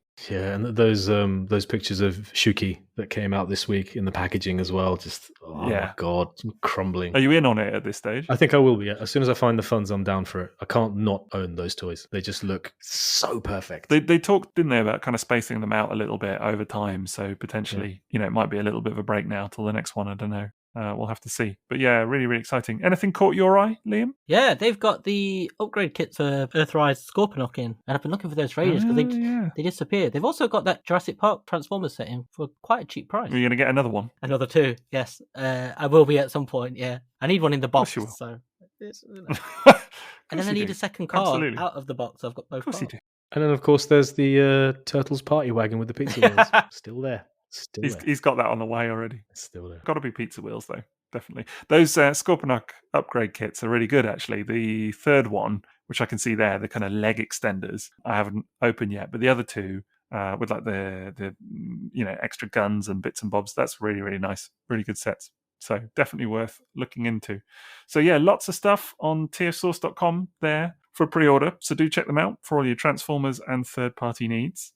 And then also worth mentioning our second sponsor, isn't it? Which is gearforgeeks.co.uk. And if you're not familiar with their site, and obviously if you're in the UK, you might be, but they have lots of toys. So it's not just Transformers. They do Lego and G.I. Joe and Masters of the Universe, My Little Pony, Star Wars, all of that kind of stuff. Even like McFarlane toys and things like that. Warhammer, I think, is on there as well. Maybe that's where Henry Cavill gets his. I don't know. But and then they do bless Henry Cavill sticking up for his nerd hobbies. I'm well into that, honestly. What a dude. So just been repping the collecting scene. I really like it. Anyway, they also do lots of pre-owned toys, which is the bit that we're going to look at today. So under pre-owned Transformers, I was really impressed actually with a lot of the stuff they've got in stock. Yeah, it's the fact that you can get a vintage G1 Joyride Powermaster on the same page as an Energon Rodimus and like a very new generations toy, the Black Reissues, but pre-owned. So it's one of the few places that you can actually get really recent toys, but pre-owned. Yeah. From a reputable seller. I was just going to say, I can see a real benefit to it. Like that Black Reissues, that Generation Selects version, the fact that you can just get it pre-owned, quite cheap, do you know what I mean? Versus, what it would cost you new. At a time when Black Zarek is landing on everyone's doorsteps. Exactly. Perfect timing for it. And, if you want to save yourself a couple of quid, buy it from a reputable source, then it's a really good option, I think. They've also got old Siege Red Alert on there as well, but with the upgrade kit pre-installed, so that's pretty cool. Keep your eye on it, Maz. They might get a second-hand Black Zarek in because you clearly really want one for the amount of times you talk about it. It'll probably be yours, won't it? It'll probably be yours when you see the next shiny or whatever Drunk Liam does next. Drunk Liam buys... Fort Max. No, sorry. Sober Liam sells what Drunk Liam buys. Yeah, that's it. That's a t-shirt. There you go, yeah. Just maybe the lifestyle. 2 pictures of him, one on the front, one on the back. He'll have to wear it as a sandwich board at TF Nation. Yeah, indeed. So, and they're just going... just like a rotatable t-shirt. It's going to be the symbol flip in real time. Exactly.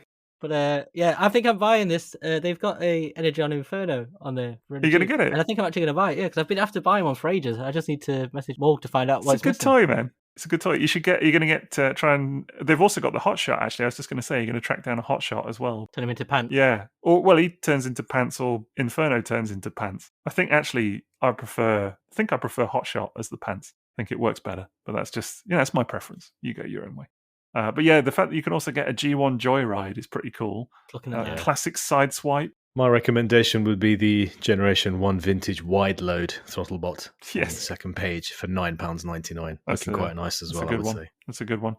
You can get some Beast Machines toys on there as well, and Beast Wars. There's a G1 Octane there as well for a tenner. That's not bad, is it? So yeah, loads of stuff. Yeah. So that's that, as I say, is gearforgeeks.co.uk.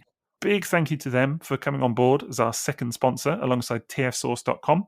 So yeah, check them out. tfsource.com, gearforgeeks.co.uk. Thanks to both. We now return to the Transformers.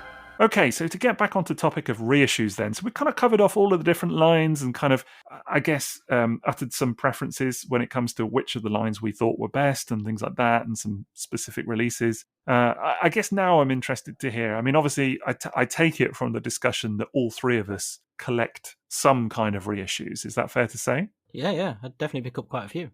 For sure, yeah. Maz, You're someone particularly, I know that you would always, I think I'm fair to say that you would prioritize a vintage copy over a reissue. Is that fair to say? Or Sometimes, yeah. For 1987, I've tried to. That's why I haven't got reissue 6-shot yet. And that's why I probably haven't fallen as deeply in love with my Encore Fort Max as you have. But time changes all things. And I think as time goes on, you just ask yourself, well, do I really want to pay double for a vintage that's probably, more likely to get damaged, and it's worse if it does, than just, like you said, go out and buy a reissue 6-shot that's perfect and ready to go and be enjoyed the way I want to enjoy it? But yeah, no, I have plenty of reissues. And I know when I got back into vintage, apart from 87, I was just happy to, I'm still looking for a G1 Hound for my collection, and I would go reissue, no problem there. Right, yeah, that's interesting. I guess for me, it really depends on the reissue, because there are some things I would only pick up as a vintage, and there are some things that I would only pick up as a reissue.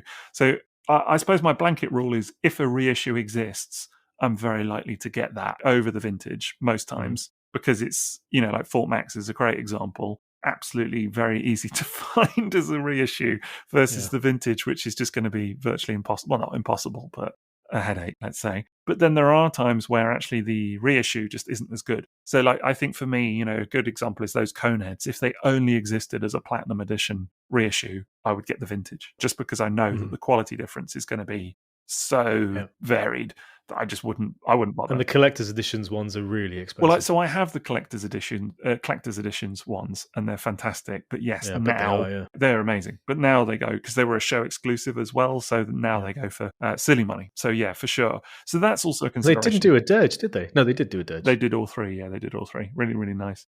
No, hang on. I don't think there was a collector's edition dirge. There was a Hasbro dirge. No, there definitely was, man. There definitely was. I have it.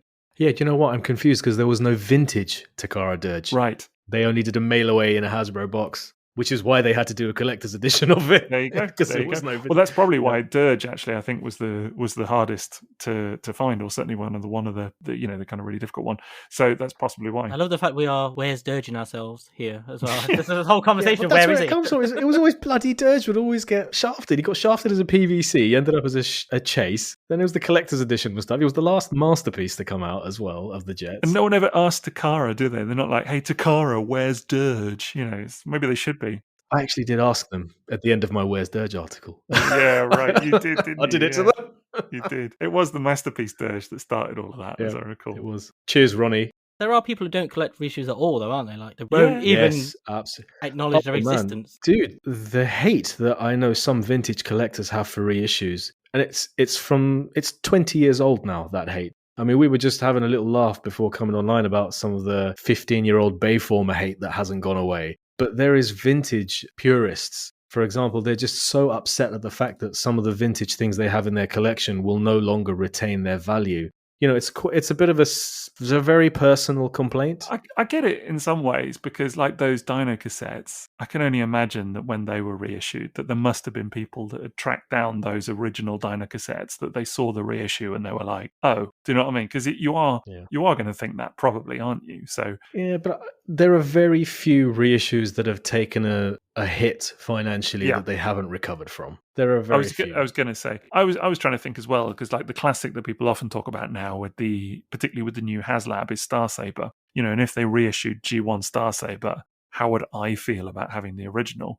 I'd be happy for it, I think. Do you know what I mean? I'd like to think so anyway, because it doesn't change the product that you have in your collection, does it? It still has its own value. It still has its own unique thing. And you've had it for so long. Yeah. When you work out the amount of months and time, like the money. Yeah. As long as the value to you isn't the fact that you have it where most people don't. If that's where your value system is, then I can see why reissues would upset you, because all of a sudden you're not one of 100 people as opposed to one of 10,000 people who have it. I guess it's not a consideration for me, because to be completely honest, that thought hadn't even entered my brain of like, oh no, more people will have the toy that I have. That hadn't even occurred to me as being a problem. I guess there are other ones though, like, Black Zarak is probably an interesting one, where if they reissued G1 Black Zarak tomorrow, would I be pleased or not? I'd probably get the blooming reissue as well, man. Yeah, or Leo Kaiser, because you can actually play with it. Yeah, right, exactly. It's still kind of nice to have the vintage thing that is like its own thing. But having Yes. any of those GPS toys being reissued with perfect plastic now Right. would just be a gift, I think. I'd be well up for all of Doesn't that. that take us on to the whole thing of maybe what is the argument against reissues, because many reissues haven't been perfect? Well, I suppose that's the point. Like that's why I specifically went for Yeah. a vintage Godfire Convoy. Yeah. Which are then broke instead of going for the Yeah, new right. one, the Encore. But that is what I was saying before, though, was that there are examples of toys I would get the vintage of because the reissues suck. You know, it's specific examples of crappy reissues that you just know it's not going to be as good. I mean, the one for ages, wasn't it, was Jazz, which they just couldn't reissue it with a decent face on it. They kept fluffing the face and things like that. So there are examples out there. It has been done, actually, but there are examples out there. The thing is, though, the Encore is a different colour, slightly different blue to the vintage. So if you want that classic Jazz look, it's still, you know, if you want a Jazz which says Martini on it with the original blue with the right face, you're going to pay a lot because that's become horrendously expensive. Yeah, exactly. So it's funny, like actually the existence of reissues has almost given some toys a license to go really high in price, because they are now one of a number of versions of a toy and people are becoming character completists. So to get a particular version, a particular release of a toy can actually take on a life of its own, and suddenly that version becomes tricky. Yeah. I guess in that respect, reissues are a benefit and a non-benefit, aren't they? They have a kind of double-edged impact on it. So I can understand why some people are against the idea.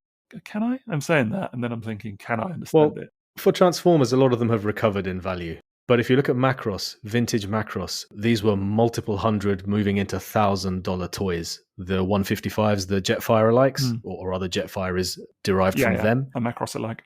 Yeah, so getting a Super Valkyrie, the white one, which has got the same head as Jetfire, but with the black and yellow highlights and with the grey armor, was a massively expensive thing. Except then they reissued it with the super armor. And so all of a sudden, anyone who wanted it could get it with beautiful tampos instead of water slide stickers, and in excellent condition, not yellowed, with improvements. And it's like, that's the way to go. And suddenly the value of vintage Macross plummeted. If you look like the Insecticons, they're so dirt cheap all the time because there have been so many reissues. Yeah. But that's what I was going to say earlier about the people really hating reissues is I sold 2 vintage ones and a reissue on eBay a couple of years ago. And when he got it, he was so angry, just kept calling it a fake. And he's like, he knew it was a reissue, but he was just so angry. He's like, I consider them fake.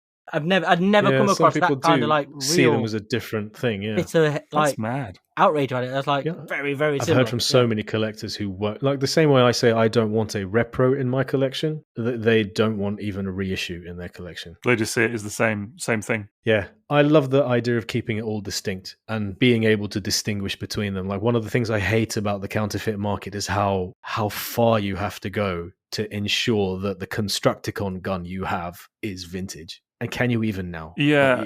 Like cassette weapons. Like mixing parts, I don't agree with. I think if you're going to, because you get that sometimes with reissues and things as well, don't you? Where because you get the reissue weapons from a particular release, people mix them with the vintage specimens, sell it on, just to have a complete thing. That I definitely don't agree with. And I think that people need to be, and certainly should be, very upfront about what they're selling.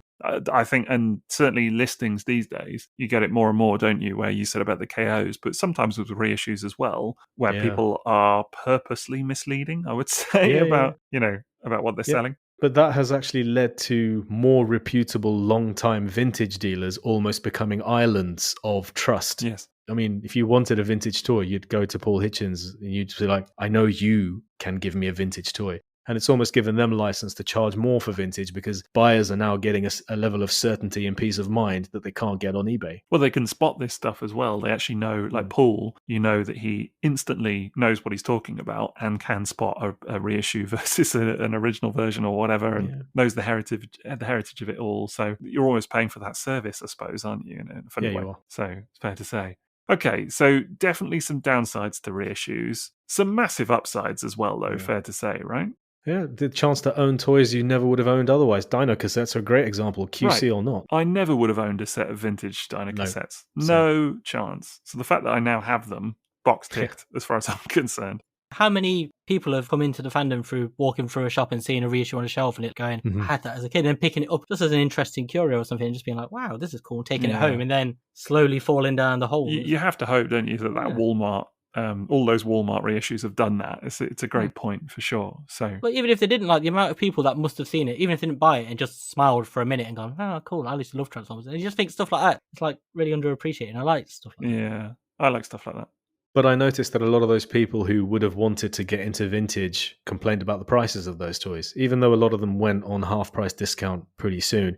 Distribution wasn't there. So a lot of people who wanted vintage Prime and would have bought the cab were just outright saying no to $50. Whereas I was sitting here as a vintage collector, lover of all reissues and lover of variants. And I thought, $50 for a G1 Prime in its Prime style box without the trailer. That's amazing. I must admit, I can get that though, because I mean, I was going to also talk about the Beast Wars reissues that have come up now again, just kind of to bring us back to that. And, the prices of those, I mean, they are fantastic. They're really, really good. But, like Scorponok is a good example. The Beast Wars Scorponok that's just been released now. The price of it, it's a bit extortionate, actually, I would say. Because even taking into account inflation and all of that kind of stuff, it's more than you would have paid back in the day for it. And yes, yeah, I bet. I mean, what are you going to do? You're either going to look for the vintage one, which is a flawed toy, flawed release. It's probably likely to have loose ball joints by this point, and the little Cyber Bee thing doesn't clip in. They have fixed some of that on this. It's got a new paint job and everything as well. So there are benefits to it being a reissue. But still, yeah, I can understand why people look at it and go,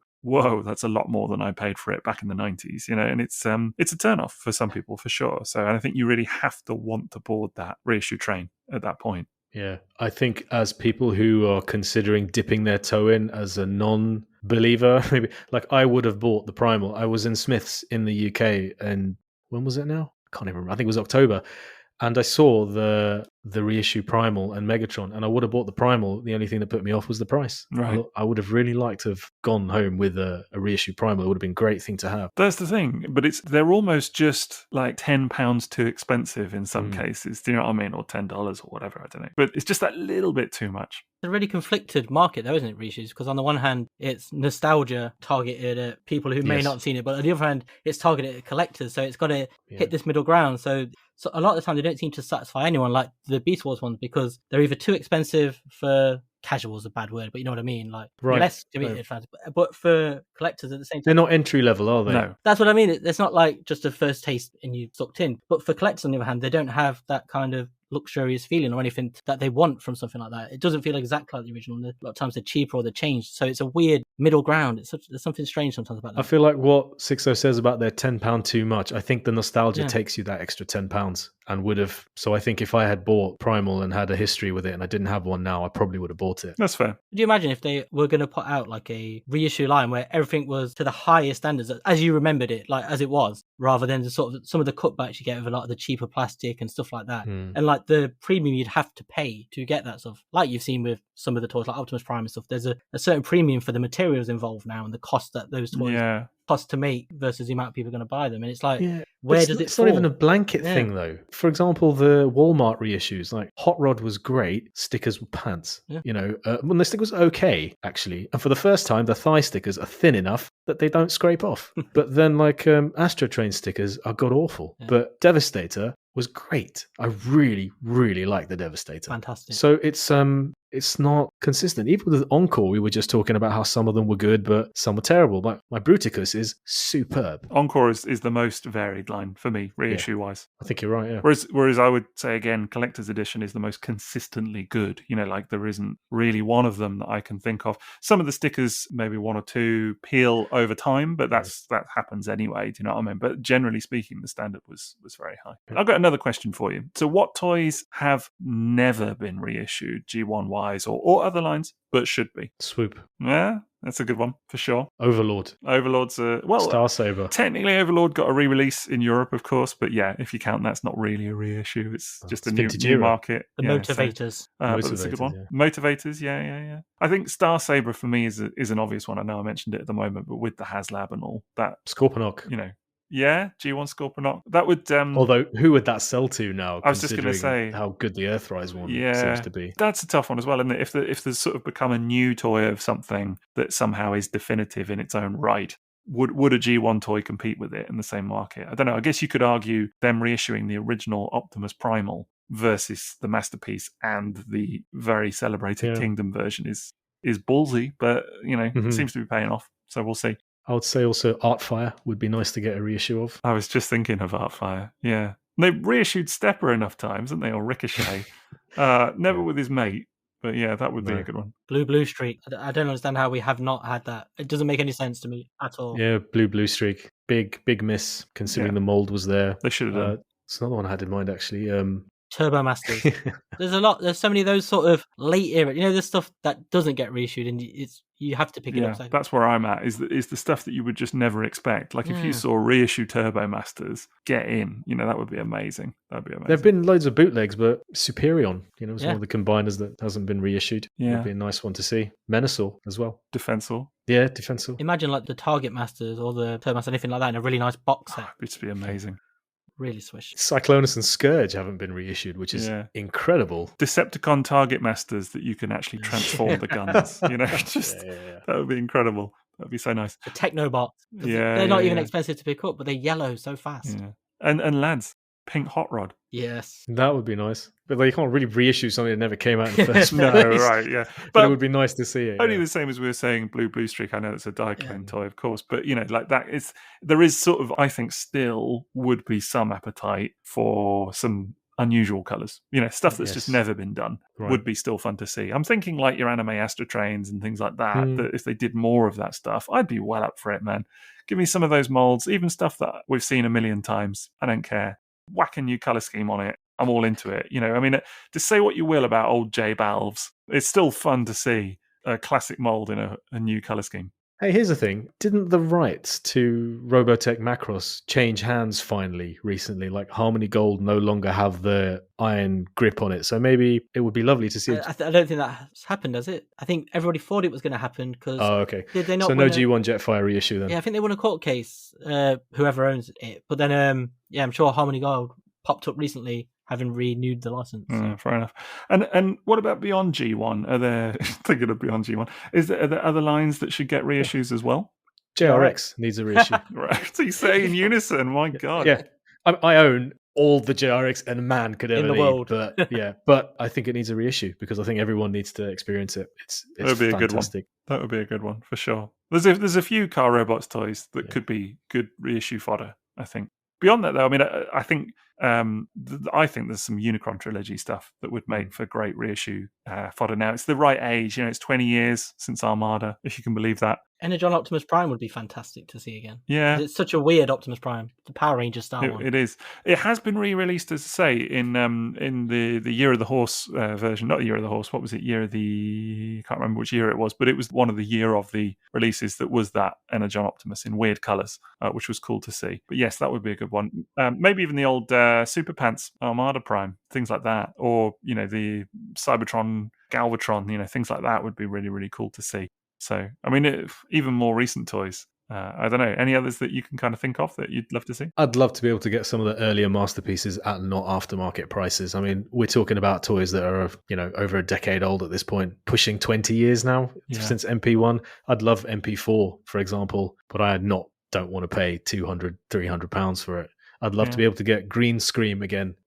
Surely Masterpiece has reached the point where it can. But they promised anniversary itself. They promised they'd never do MP1 or MP4 ever again. They actually said this is the last one, definitively, with last. What was he called? Last Shot or whatever. I had my chance then. Yeah, exactly. No, sorry, they promised and they can't go back on it. That's the thing. What's the point of reissuing anything from Masterpiece MP10 onwards? They're about to probably do a new version of it anyway. It wouldn't work with the rest of the line. That's the thing. Anymore. That stuff moves on, doesn't it? Time forgets that stuff. So MP11, just who would want it now? Do you know what I mean? But it's that cyclical thing, isn't it? Where MP3 is probably cooler than MP11 is. Oh, yeah. 100%. I'd own MP3 over MP11 for sure. Yeah. Definitely. It will move again. It's a very weird thing, isn't it? All of that. So. One final thing to mention is non-Transformers toy lines. I mean, I can't post a photo of M.A.S.K these days without loads of people saying why that hasn't been reissued. So I think vintage M.A.S.K reissues, I would certainly go for them. And I'd love to see more vintage Macross reissues. We never got the Elent Seeker. We never got the Super Ostrich. And those are still many, many multiple $100 toys, even thousands. So I would love to see more Macross reissues. I mean, they did do them again in 2008, 6 years after the initial run. So I'd love to see more. And M.A.S.K reissues, absolutely. Definitely M.A.S.K. Also Starcom, because it's like the greatest Yeah, toyline that'd that be cool. people don't remember until they see it and they're like, oh my god, that was great. Okay, well, I think that's probably going to do it for the old reissue chat tonight. We've covered off a number of those lines and kind of gone through our own kind of personal preferences when it comes to collecting, things like that. There is plenty more to say, so if it's a topic that you'd like to see us revisit in the future, do let us know. You can catch us on our social media feeds and things like that. We'll cover all of that off in a minute. But we want to talk about Patreon or Patreon. It's Patreon, isn't it? I always say Patreon, but I should say Patreon for a minute because we've got our old Patreon up at patreon.com/triple takeover. And we've got a bit of a question, first of all. Is that fair to say, Maz? Yeah, one of the perks, obviously, that we offer is the ability to submit a question that we'll answer on the show. And we're going to answer today John Pearl's question, where he has asked us very simply, what subline or mainline pre-Unicron Trilogy has been the most fun, rewarding, and possible to collect? So he's talking about collecting Diaclone, seems like a little bit of an impossibility. So this could be as small as Powermasters, Action Masters, or as big as RID 2001. So he's just asking us which we've had the most fun collecting. I can tell you which is the easiest without question. It's Machine Wars.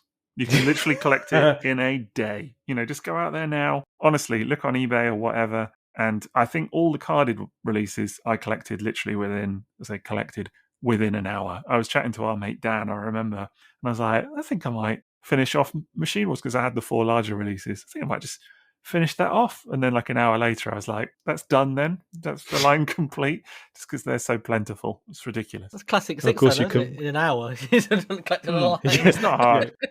Mr. I completed Binaltech in the course of the episode. I haven't completed Binaltech. For me, I think G1 is the obvious answer. I found Powermasters actually a really, really fulfilling line to collect because I didn't have many of them as a kid. So getting them as an adult has been really eye-opening. Car Robots has been fantastic to collect. Absolutely fantastic. And both first time round and second time round, Binaltech has just been total delight. Yeah, I would second that. Really just great fun to kind of rediscover and go through again. So I think in terms of most fun for me, probably G1 Pretenders, though, to complete, just because it's so varied. So there's so many different types of things, the beasts, the cars, all of that. But just the fact that they're so hard to find some of them in decent nick. I still actually don't have all the Japanese ones, so I don't have Metal Hawk, is the one that's remaining, but I have all the Hasbro ones. And but yeah, just finding all of those and getting a complete collection of those was a real joy. And this week they wore their hats. Ish. I put the hat on them once to take a picture, and off it comes again.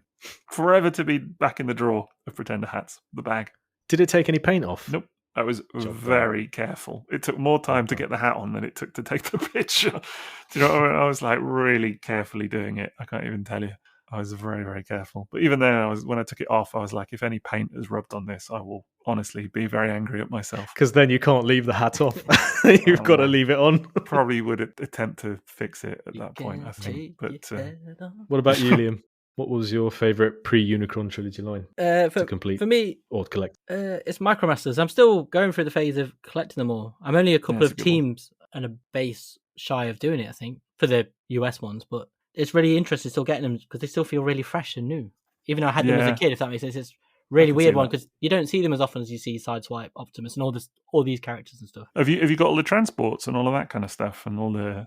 I've got most of the. I haven't got the train style transports. I haven't got any of those. Right. It's mostly the teams I've been trying to finish off. I think I'm only 2 away from the patrols. The patrols, yeah. Nice. So.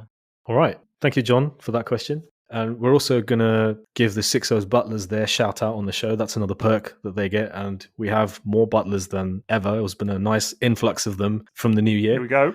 So, ready? Deep breath.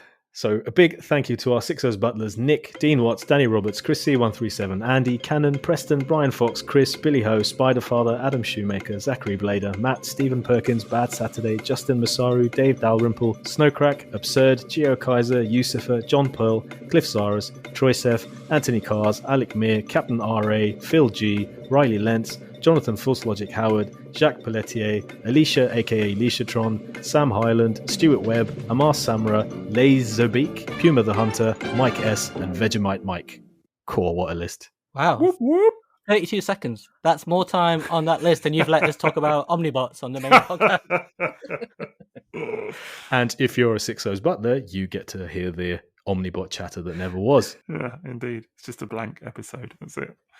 No, yeah, fantastic. What a list indeed. So, yeah, do check us out on patreon.com/triple takeover. Really worth seeing. We do have our Redbubble as well, which Liam mentioned earlier, which you can find at redbubble.com/people/triple takeover/explore. Get all kinds of merch on there. So it's just another way that you can support the pod. And all of these things really just help us to kind of keep the lights on, as we've kind of said in previous episodes, because actually it does take a bit of time to kind of put the pod together and do all the recording and the artwork and all of that kind of jazz. And we really do want to keep it going. So we really appreciate all the support. And buy the leggings. They'll keep your legs warm. It's winter. Yes, indeed. Yeah, keep your legs warm. There you go. On that note, of course, we've got our two wonderful sponsors as well. So thank you very much to tfsource.com and also to gearforgeeks.co.uk. So thank you very much to them. Check out tfsource.com for all your Transformers and third-party needs, and you can check out gearforgeeks.co.uk for all kinds of stuff, including a lot of pre-owned Transformers. So if you are looking for cheap versions of some of the War for Cybertron toys and things like that out now, check them out on there if you're in the UK. So otherwise, lads, where can they find you guys? I am at Toybox Soapbox on Instagram, Twitter, and Facebook. I'm at TFsquareone on Instagram, Twitter, and Facebook. And I am at SixoTF on YouTube, Instagram, Twitter, and Facebook. And you can also find us collectively at Triple Takeover. You can find us, well, I say that, you can find us on Facebook at Triple Takeover and Instagram and Twitter as at @triple_takeover. Just to be a little bit confusing. Why not? Otherwise, that's going to do it for our reissue chat tonight. Hopefully you're getting this one when this one's new, but if not, maybe just wait a couple of years and we'll reissue it for you, eh?